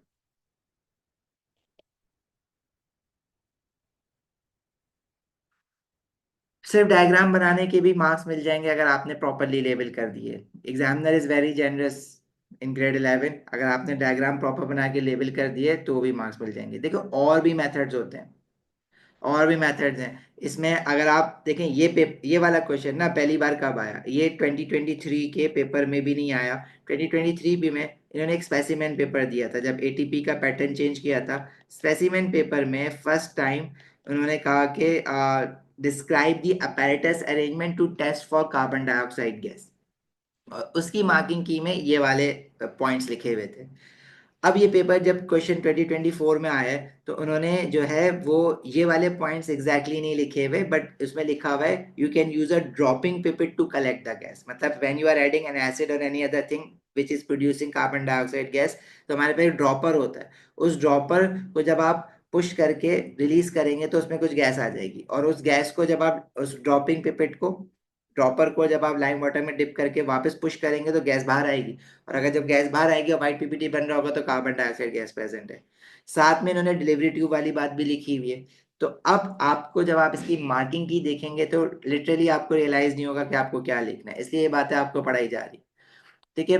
Again बार बार मैं कह रहा हूँ, बार बार मैं कह रहा हूँ, देखो जो लोग, जिन लोगों ने ये साथ नहीं पढ़ा था, अभी हम थोड़ा सा फास्ट फॉरवर्ड चला रहे हैं चीज़ों को, लेकिन जिन लोगों ने ये साथ नहीं पढ़ा था एटीपी में, तो आपने एटलीस्ट यहाँ पे जो ATP test for ions gases and flame colours के क्लास नोट्स हैं वो खोल के एक बार ज़रूर देख लेना, क्योंकि वो डिटेल्ड डिस्क्रिप्टिव नोट्स हैं, वो आपको बहुत सारी चीज़ें आपकी क्लियर कर देंगे। रिकॉर्डेड लेक्चर देख लो तो उससे तो अच्छी कोई बात ही नहीं है। ठीक है, ये सारी बातें जो हमने यहाँ लिखी हैं, फ्लेम टेस्ट कैसे होना है, टेस्ट फॉर गैसेस कैसे होना है, अपैरेटस अरेंजमेंट सारी गैसेस के टेस्ट के लिए कैसी बननी है, अमोनिया गैस को टेस्ट करना है तो क्या अपैरेटस अरेंजमेंट आएगी, कार्बन डाइऑक्साइड गैस को टेस्ट करना है तो क्या अपैरेटस अरेंजमेंट आएगी, और क्या लिखेंगे, ये पॉइंट्स यहाँ पे लिखे हुए हैं। ठीक है, ये सारी चीज़ें क्योंकि इंक्लूड हो चुकी हुई हैं सिलेबस में, इसलिए हमने लिखी हुई हैं। तो आपने एक बार पढ़ने ज़रूर हैं, इन कंटेंट को छोड़ना कुछ भी नहीं है। आप अभी कर लो, आपका ये इतना आसान है कि एक बार कर लोगे याद हो जाएगा, फिर नहीं भूलोगे एक महीने तक भी। ठीक है, थोड़ा सा ब्रेक ले लेते हैं, फिर कुछ क्वेश्चंस ये हमारे पास, ये टेबल वाले क्वेश्चन यूजुअली इजी होते हैं। ये कुछ क्वेश्चन मुझे दिखाने हैं आपको, कुछ आईजी के टेस्ट फॉर आइंस के क्वेश्चन दिखाने हैं, और टेबल वाले क्वेश्चन एक मैं दिखा दूंगा आपको, अदरवाइज वो आपने पहले भी मेरे साथ किए हुए हैं काफी। तो कितने मिनट का ब्रेक चाहिए, 2 मिनट का? अब आपके जो देखो क्वेश्चंस है ना,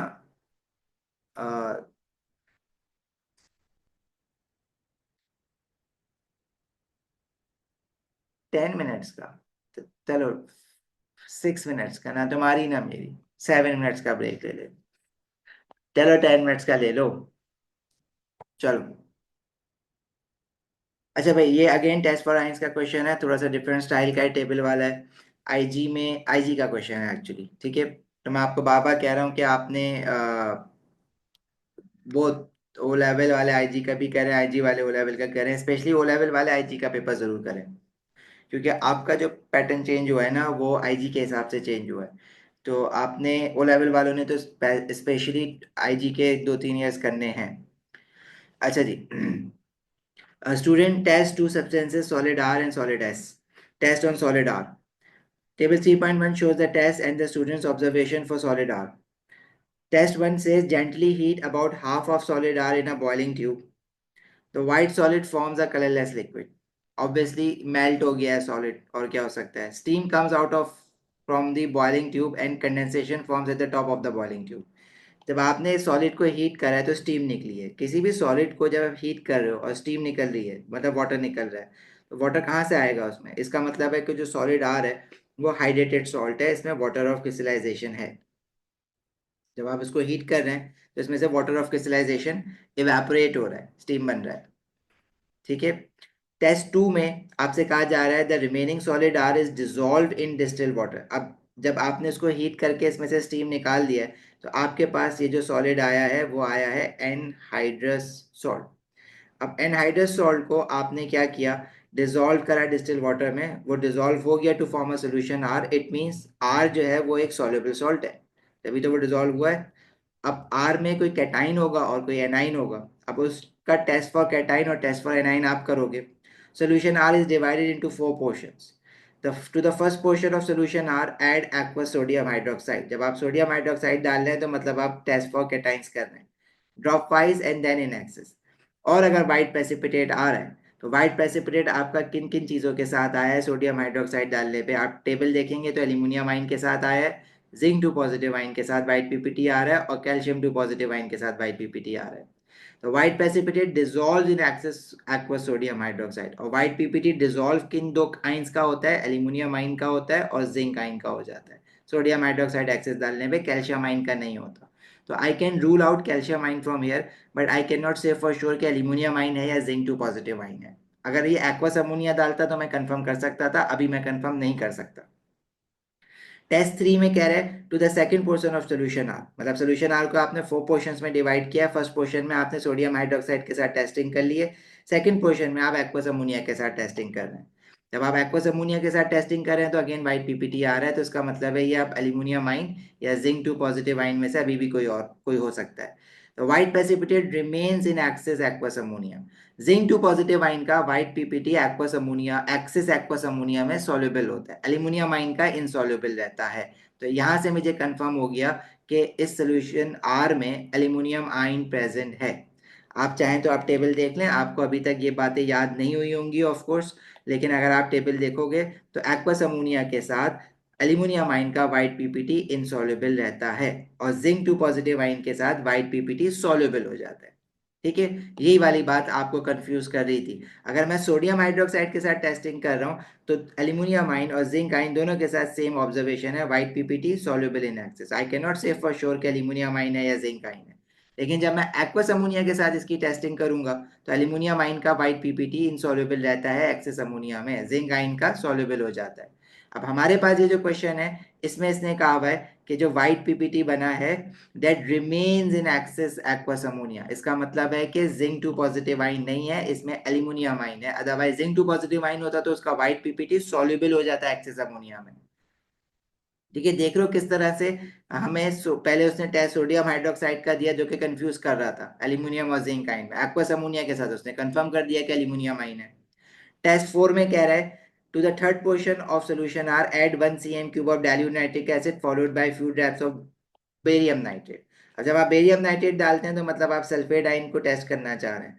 अगर सल्फेट आयन प्रेजेंट होगा तो व्हाइट पीपीटी आएगा, अगर नहीं होगा तो कोई चेंज नहीं होगा। अब नो चेंज शो कर रहा है कि सल्फेट आयन प्रेजेंट नहीं है, no sulphate ion is present.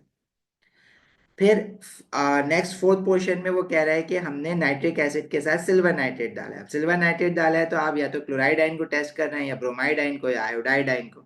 अब ऑब्जर्वेशन में क्रीम पीपीटी अगर कह रहा है तो ब्रोमाइड आयन की प्रेजेंस कंफर्म हो रही है, दैट्स इट। ये आपका पूरा क्वेश्चन है, इसी में से आपके आगे पार्ट्स बनेंगे।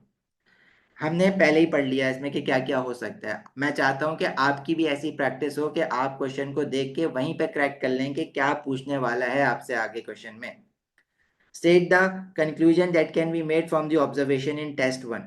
अब टेस्ट 1 में स्टीम निकला था। अब स्टीम निकलने का मतलब यह है कि जो आपके पास सॉल्ट है आर, वो हाइड्रेटेड सॉल्ट है, इसमें वाटर ऑफ क्रिस्टलाइजेशन है। तो R is a hydrated salt, that is it contains water of crystallisation. तो आप यहाँ पे लिखेंगे R is a hydrated salt. ठीक है, आगे कह रहे हैं आइडेंटिफाई सॉलिड आर। अब आर के अंदर आपके पास कौन से दो आइन आपने आइडेंटिफाई किए हैं, आपने एक ब्रोमाइड आइन कंफर्म किया है इसमें, और दूसरा आइन आपने एल्यूमिनियम आइन कंफर्म किया है। तो इसमें एक एल्यूमिनियम आइन है और ब्रोमाइड आइन है, तो सॉलिड आर क्या होगा, एल्यूमिनियम ब्रोमाइड होगा। मतलब इट हैज अ एल्यूमिनियम आइन एंड अ ब्रोमाइड आइन प्रेजेंट। तो अगर आप इसका फॉर्मूला लिखना चाहें तो AlBr3 होगा, और अगर आप इसका नाम लिखना चाहें तो this is aluminium bromide. Yes, hydrated salt means water of crystallization है इसमें, it contains water of crystallization। ठीक है, हमें कैसे पता चला हाइड्रेटेड सॉल्ट है, क्योंकि जब आपने इसको हीट करा तो इसने ये कह रहा है कि स्टीम निकला है, steam. Solid forms a colourless liquid, मतलब वो सॉलिड आर डिसॉल्व और मेल्ट हो गया पहली बात। और steam comes out from the boiling tube, आपने हीट करा तो वाटर बाहर आया इसका, वो सॉलिड तो मेल्ट नहीं हुआ होगा इतनी जल्दी, लेकिन ये वाटर बाहर आया और वो बन के स्टीम की फॉर्म में बाहर निकला। स्टीम यहाँ पे लिखा हुआ था ना, इसलिए मुझे कंफर्म हुआ कि वाटर निकला है। ठीक है भाई। Test on solid S. Solid S is sodium sulphide. इसमें दो आइंस हैं, सोडियम आइन है और सल्फाइड आइन है। सोडियम आइन आप सोडियम हाइड्रोक्साइड के साथ टेस्ट नहीं कर सकते, क्योंकि सोडियम हाइड्रोक्साइड में ऑलरेडी सोडियम आइन होता है, तो आप फ्लेम टेस्ट करते हैं इसका। और सल्फाइड आइन का टेस्ट क्या है, KMnO4 के साथ आप रिएक्ट करवाएंगे। अगर KMnO4 पर्पल टू कलरलेस हो रहा है तो confirm the presence of sulphide ion. Record the expected observation. The student carries out a flame test on solid S. Observation क्या आएगी? सोडियम आइन है तो सोडियम आइन का फ्लेम आता है येलो फ्लेम, तो येलो फ्लेम इज सीन। आगे कह रहा है the student dissolve the remaining solid S in distil water to form solution S. अच्छा जी। इसने डिसॉल्व किया और सोल्यूशन एस बन गया, मतलब ये सॉल्युबल सॉल्ट है। ऑफ कोर्स सोडियम सॉल्ट है, all group one salt are soluble. ठीक है, ये बेटा आईजी का क्वेश्चन है, और ये आपका मैं ईयर बता देता हूँ, मैंने अपलोड भी कर दिया है ये पूरी फाइल। November 24 का है। पेपर 6 वेरिएंट 3 होता है, पेपर 6 होता है आईजी का एटीपी पेपर। अच्छा, to the first portion of S the student adds 2 cm³ of aqua sodium hydroxide. Solution S में आपने सोडियम हाइड्रोक्साइड डाला है तो क्या चेंज दिखेगा? सोडियम हाइड्रोक्साइड, आप सोडियम आइन के लिए थोड़ी ना टेस्ट करेंगे, अब सोडियम आइन ऑलरेडी सोडियम हाइड्रोक्साइड में है, तो आपको कुछ भी नहीं दिखना है यहाँ पे, नो चेंज। सोडियम आइन ने कोई प्रेसिपिटेट नहीं बनाना, ग्रुप वन का मेटल आइन कोई भी प्रेसिपिटेट नहीं बना सकता, सॉल्युबल सॉल्ट बनाते हैं हमेशा। To the second portion of S, solution S, the student adds a few drops of acidified aqueous potassium magnate। Potassium magnet sulphide ion का टेस्ट है, सल्फाइड आयन प्रेजेंट है, तो कलर चेंज हो जाएगा। KMnO4 will decolourise और यह colour changes from purple to colourless, right.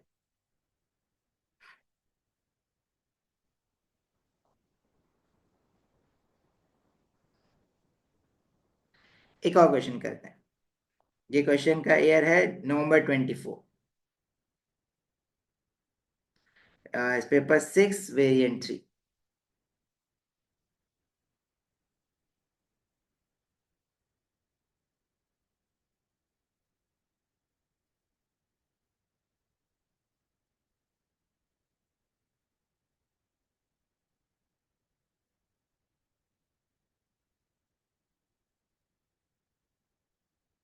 बेटा time तो अभी छोड़ दो ना, टाइम पढ़ते रहो अभी बस। चलो, अब आप लोग मुझे इसके आंसर्स बताएंगे जरा क्वेश्चन पढ़ के।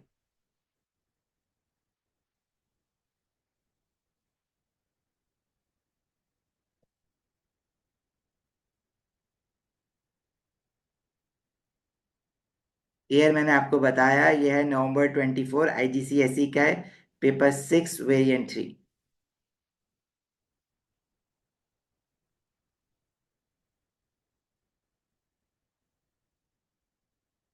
क्वेश्चन नंबर 4 है।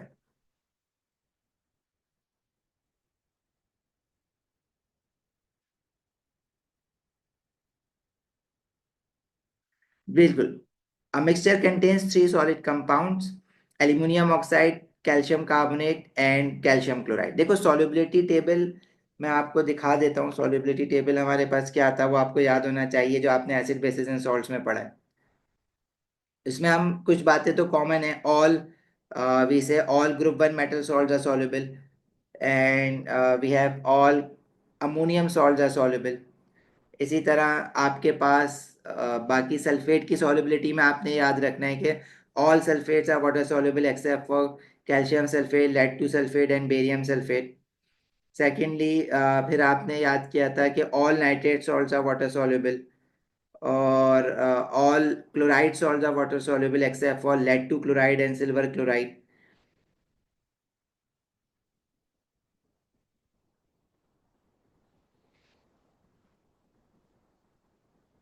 And all oxides are water insoluble except for group 1 metal oxides.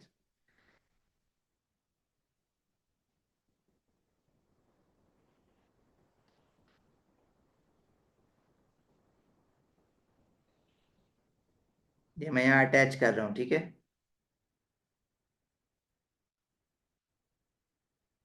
ये टेबल आपको याद होना चाहिए। All chloride salts are water soluble except for silver chloride and lead two chloride. All nitrates are water soluble. All sulfates are water soluble except for calcium sulfate, lead 2 sulfate, and barium sulfate. All ammonium salts are water soluble. All group 1 salts are water soluble. All carbonates are water insoluble except for group 1 metal carbonate and ammonium carbonate. All metal oxides are water insoluble except for group 1 metal oxides. ठीक है, and similarly all metal hydroxides are also considered insoluble except for group 1 metal hydroxide, but calcium hydroxide is considered as partially water soluble. ठीक है, all oxides are water insoluble except for group 1 metal oxide. Group 1 metal oxides are water soluble. ठीक है, हाँ, अब this question is sort of planning question, तो हम कर लेते हैं ना, ये टेस्ट फॉर आइंस का है, हम प्लानिंग क्वेश्चन भी यहाँ से कर लेते हैं, कोई मसले की बात नहीं है। ठीक है, प्लानिंग क्वेश्चन हम अलग से जरूर करेंगे, लेकिन ये टेस्ट फॉर आइंस का अच्छा क्वेश्चन है, कॉन्सेप्ट क्लियर करेगा आपके। Mixture contains 3 solid compounds, aluminium oxide insoluble है, all metal oxides are water insoluble, all metal oxides insoluble except group 1 metal oxide.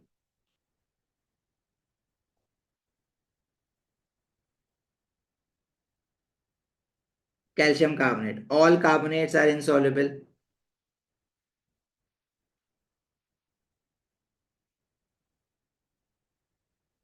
ठीक है, इसने लिख के भी दिया हुआ है नीचे आप।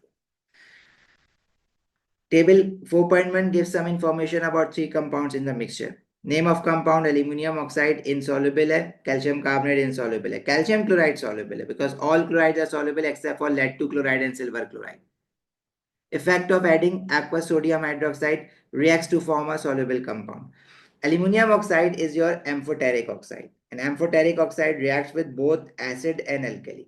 तो अगर आप इसमें सोडियम हाइड्रोक्साइड डाल लें तो aluminium oxide will react and it will dissolve. But if you are adding sodium hydroxide to calcium carbonate, तो alkali does not react with metal carbonate. Acid reacts with metal carbonate. इसलिए no effect है यहाँ पे. और calcium chloride में जब आपने sodium hydroxide डाला है, क्योंकि कैल्शियम आइन जो है वो वाटर सॉल्युबल है, मतलब calcium chloride is water soluble, तो इसमें कैल्शियम 2 पॉजिटिव आइन होंगे. और जब आप इसमें सोडियम हाइड्रोक्साइड डालेंगे तो test for calcium ion start हो जाएगा, जिसमें व्हाइट पीपीटी बनते हैं. तो व्हाइट पीपीटी किस कंपाउंड के बनते हैं? बेसिकली वो कैल्शियम हाइड्रोक्साइड होता है, but you are not suppose to know it. React to form an insoluble compound. वो इनसॉल्युबल कंपाउंड कोई कैल्शियम का कंपाउंड है, सोडियम हाइड्रोक्साइड के साथ बन रहा है, जिसके व्हाइट पीपीटी आते हैं. अच्छा जी, plan an experiment to find the percentage by mass of calcium carbonate in the mixture. Your plan must include how you will calculate the percentage by mass of calcium carbonate in the mixture. You are provided with a sample of mixture, distilled water, aqueous sodium hydroxide and common laboratory apparatus. ठीक है, अब आपको पूरे mixture का मास पता होना चाहिए जिसमें ये 3 कंपाउंड्स हैं. उसमें कैल्शियम कार्बोनेट का मास कितना है, somehow you have to find that. ठीक है, और उसके बाद आप फॉर्मूला लगा लेंगे, मास of calcium carbonate divided by the mass of mixture multiply by 100. तो आपके पास आ जाएगा क्या, मास ऑफ कैल्शियम कार्बोनेट. हाँ भाई, प्लानिंग का क्वेश्चन आप बिल्कुल पॉइंट फॉर्म में लिख सकते हैं, आप पॉइंट फॉर्म में लिखेंगे. ठीक है, और पॉइंट फॉर्म में आप क्या लिखेंगे?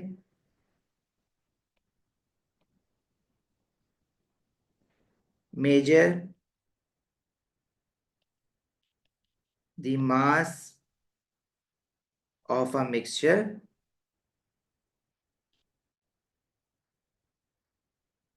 On a mass balance. Mass balance कहते हैं इसको, या वेइंग बैलेंस कहते हैं. ठीक है, और डिटेल में लिखना चाहो और डिटेल में लिख सकते हो.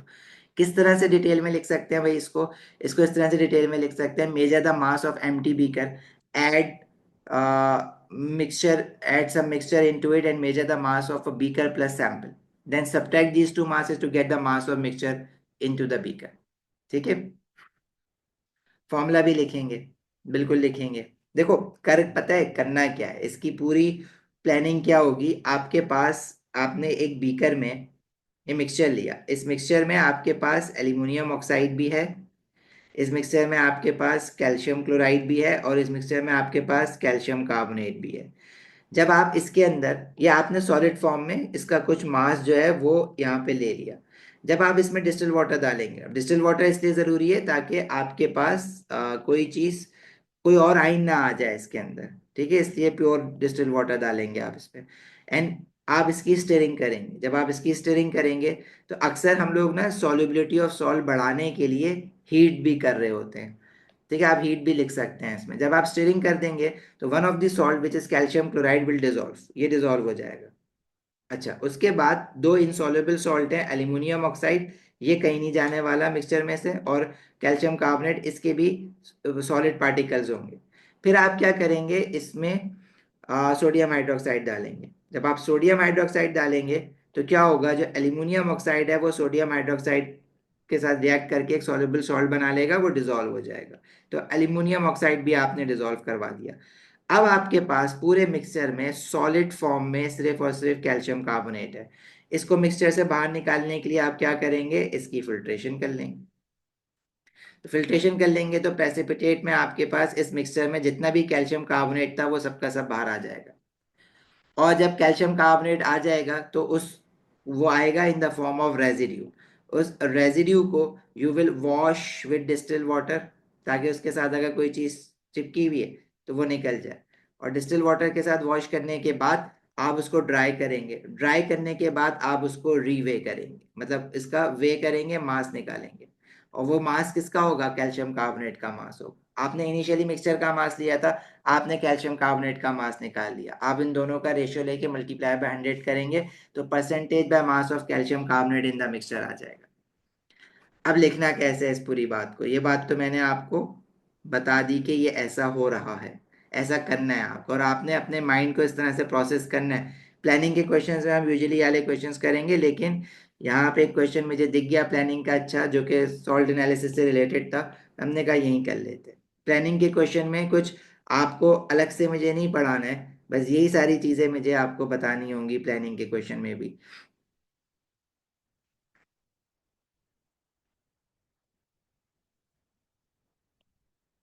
ठीक है, अब किस तरह से लिखोगे इसको properly.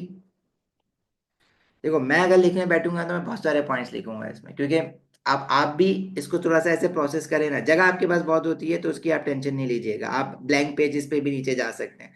And you can always right in point forms, जरूरी नहीं है कि आप पूरा पैराग्राफ बनाएं इसका।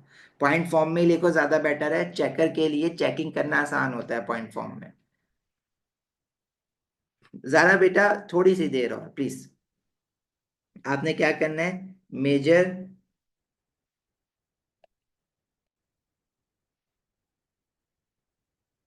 द मास ऑफ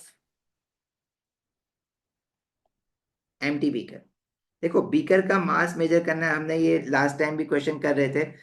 हम कैल किसी भी सैंपल को डायरेक्टली मास बैलेंस पे नहीं डाल सकते। ठीक है, वो उठाएंगे कैसे फिर उसको। आपने यहाँ पे लिखना है यूजिंग मास बैलेंस। ठीक है, ये पॉइंट आपने अपैरेटस लिखा है तो आपको इसका पॉइंट मिलेगा मास बैलेंस लिखने का, इसके मार्क मिलेंगे। Add mixture in a beaker and reweigh the mass of beaker and sample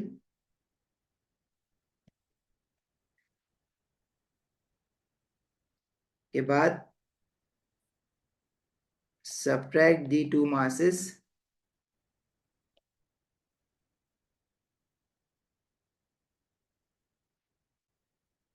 to get mass of mixture used।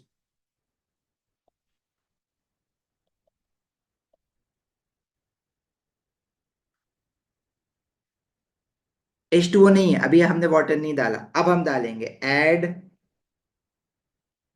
Enough,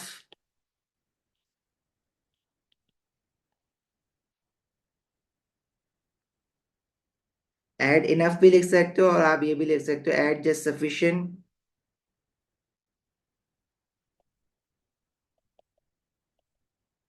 distilled water to the beaker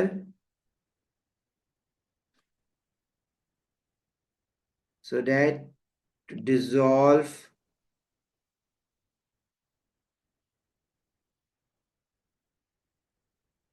any salt, stir the mixture, stir और heat भी लिख सकते हैं, stir and heat the mixture. Frankly speaking, आपको जो marks मिल रहे हैं ना, ये जो इतनी लंबी बात मैं लिख रहा हूँ आपकी अंडरस्टैंडिंग के लिए लिख रहा हूँ, आपको जो मार्क्स मिल रहे हैं, आपने डिस्टिल वाटर डाला, ये मार्क इसका और स्टीयरिंग का मार्क्स है। फिर आप क्या करेंगे, देखो जब आपने इसकी स्टीयरिंग कर दी है, तो आपने बेसिकली इसमें से जो एक सॉल्ट था, जो सॉल्युबल सॉल्ट था कैल्शियम क्लोराइड, वो आपने डिसॉल्व कर दिया इसमें। अब आपके पास दो चीजें अभी भी इनसॉल्युबल फॉर्म में इसमें प्रेजेंट हैं, एक है आपका एल्यूमिनियम ऑक्साइड और एक है आपका कैल्शियम कार्बोनेट। अब आप देखो, सोडियम हाइड्रोक्साइड इसमें डायरेक्ट भी डाल सकते हो, लेकिन that's not a good option, because मैं सोडियम हाइड्रोक्साइड डालूंगा ना इसमें, तो अभी बहुत सारा डिजॉल्व सॉल्ट भी है, पानी भी है, तो सोडियम हाइड्रोक्साइड को रिएक्ट करने में मुश्किल होगी। तो मैं ये कर सकता हूँ कि अभी फिल्ट्रेशन करके इसमें से जो मैं सॉलिड निकालूंगा, उस सॉलिड में हमारे पास दो इंसॉल्युबल कंपाउंड एल्यूमिनियम ऑक्साइड और कैल्शियम कार्बोनेट आ जाएगा। उसके बाद मैं उसको, उस रेजिड्यू को एक सेपरेट बीकर में डाल के उसमें एक्वा सोडियम हाइड्रोक्साइड डाल के रिएक्ट करवा सकता हूँ, फिर दोबारा मैं उसकी फिल्ट्रेशन करूंगा। देखो हम क्या कर सकते हैं, filter the solution and react the residue, बल्कि react नहीं लिखो, and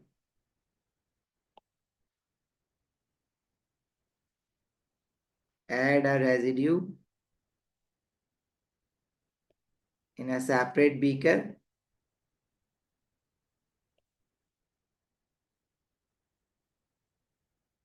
and add excess sodium hydroxide to it.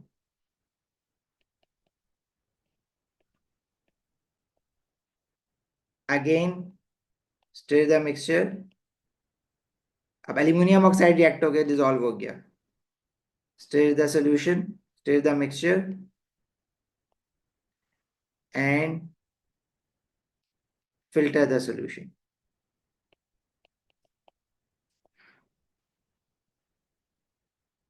ठीक है, कहाँ पे मार्क्स गेन कर रहे हो, यहाँ पे राइटिंग, फिल्टर किया आपने दोबारा रेजिड्यू को और उसमें एक्सेस सोडियम हाइड्रोक्साइड डाला, फिर आपने फिल्टर किया और फिल्टर करने के बाद अब आपके पास जो सॉलिड आया है ना, वो सिर्फ और सिर्फ इनसॉल्युबल सॉल्ट कैल्शियम कार्बोनेट का है। फिल्टर द सॉल्यूशन करने के बाद wash the residue with distilled water which is your calcium carbonate and dry it. और ड्राई आप अवन में कर सकते हैं या किसी एक टिश्यू पेपर पे रख के भी ड्राई कर सकते हैं, dry it in oven. Then weigh the residue. एक मार्क आपको ये मिला वॉश और ड्राई करने का, और वे द रेजिड्यू। और उसके बाद आप इसमें क्या लिखेंगे, लास्ट पॉइंट, देखो इनमें से कोई एक पॉइंट मिस भी हो जाए तो आपको मार्क मिल जाएगा, लेकिन जो लास्ट बात आपने लिखनी है ना, परसेंटेज कैसे निकालेंगे मिक्सचर में कैल्शियम कार्बोनेट की, fine percentage of calcium carbonate in a mixture by this formula, the mass of calcium carbonate या mass of final residue जो आपने अभी निकाला है, वे करा है, जो कि बेसिकली कैल्शियम कार्बोनेट है, divided by initial mass of the mixture जो आपने शुरू शुरू में लिया था, initial mass of mixture multiply by 100%। ठीक है भाई, हाँ इसमें कुछ चीजें मैंने एक्स्ट्रा लिखी हैं, जैसे ये वाली जो डिटेल है, ये मैंने एक्स्ट्रा लिखी है कि आपने एमटीबी का मास लिया और फिर आपने सैंपल का मास डाला। देखिए आप मार्किंग कीज देखते हैं ना, तो मार्किंग की में सिर्फ चेकर के लिए पॉइंट लिखे हुए होते हैं, लेकिन आप मैं सजेस्ट करूंगा कि आप पूरी बात लिखा करें जरूर। एक्सेस सोडियम हाइड्रोक्साइड इसलिए डालना है, we will add sodium hydroxide until, जब मैं इसको डिजोल्व कर रहा हूँ तो कोई सॉलिड जब तक डिजोल्व हो रहा है ना एक्स्ट्रा, वो होता रहे। अगर आपने सारा का सारा एल्यूमिनियम ऑक्साइड डिजोल्व नहीं करवाया तो रेजिड्यू में फिर कुछ एल्यूमिनियम ऑक्साइड भी आ जाएगा ना। ठीक है भाई।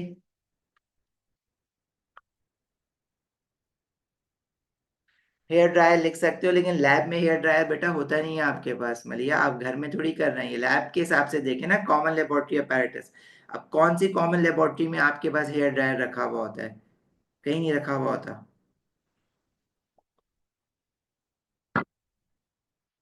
आप विंडो सिल लिख सकते हैं, आप अवन लिख सकते हैं, आप just you can just write place the residue on a dry fresh filter paper.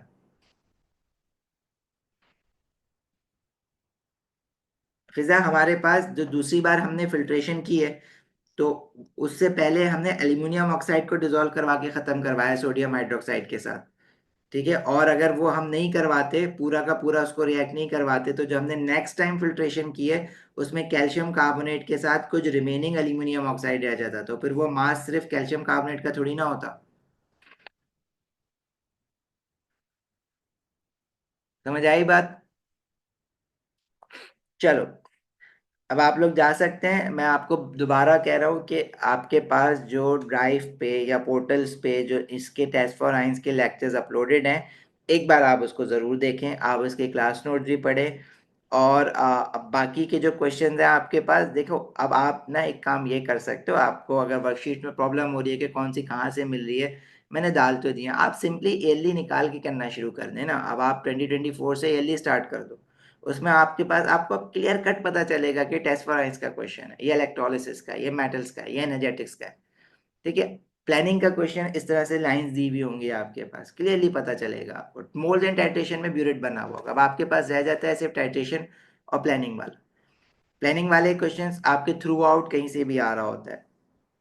ठीक है, तो आप उठा लें, ईयरली उठा लें। आप कल हम मोल्स एंड टाइट्रेशन भी कर लेंगे, तो आपका तो फिर आप ईयरली करें, आप प्लानिंग वाले क्वेश्चन भी अटेम्प्ट करें, आपको लिखने का आइडिया मैंने बता दिया कैसे होता है, आप करें, हम प्लानिंग वाले क्वेश्चन कुछ और करेंगे। मैं कुछ प्लानिंग के क्वेश्चंस भी ऑलरेडी रिकॉर्डेड लेक्चर कहते हो तो मैं डाल देता हूँ आपके पास, आप वहां से वो भी देख सकते हैं पहले से, अगर आप चाहते हैं पहले से प्रिपरेशन कर लें तो आप कर लें उसकी।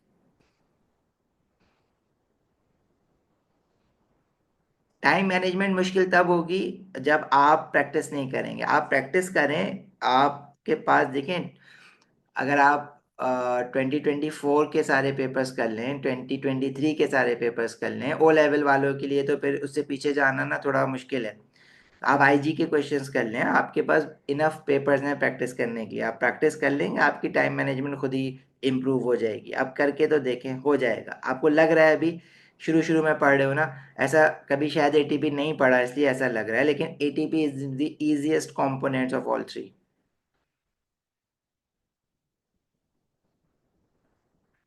ठीक है जी। चलो, नहीं Namir, I don't watch anime, मैं कल एक देखने की कोशिश कर रहा था, वो बड़ी मुश्किल हो गई देखना। एटीपी इज नॉट हार्ड यार, ATP is not hard. Fatima, admin को बेटा मैसेज कर दो, मुझे मैसेज कर दो, एडमिन को मैसेज कर दो तो ज़्यादा बेटर है, मुझे भी कर दो, ईमेल एड्रेस अपना सेंड कर दो, अपना नाम लिख दो, कहाँ से आप रजिस्टर्ड हैं वो लिख दें।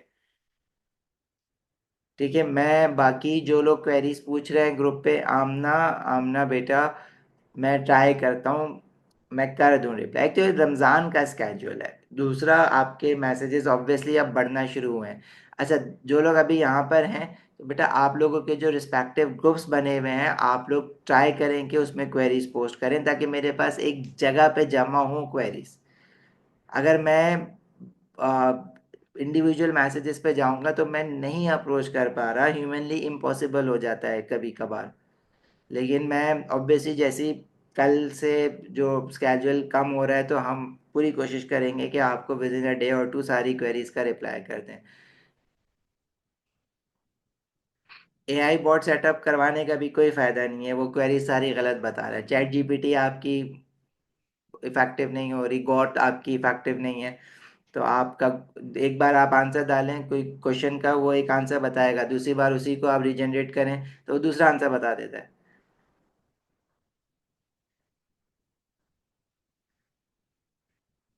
चलो भाई, सी यू गाइस टुमारो। कल भी फिर हम डबल क्लास उठा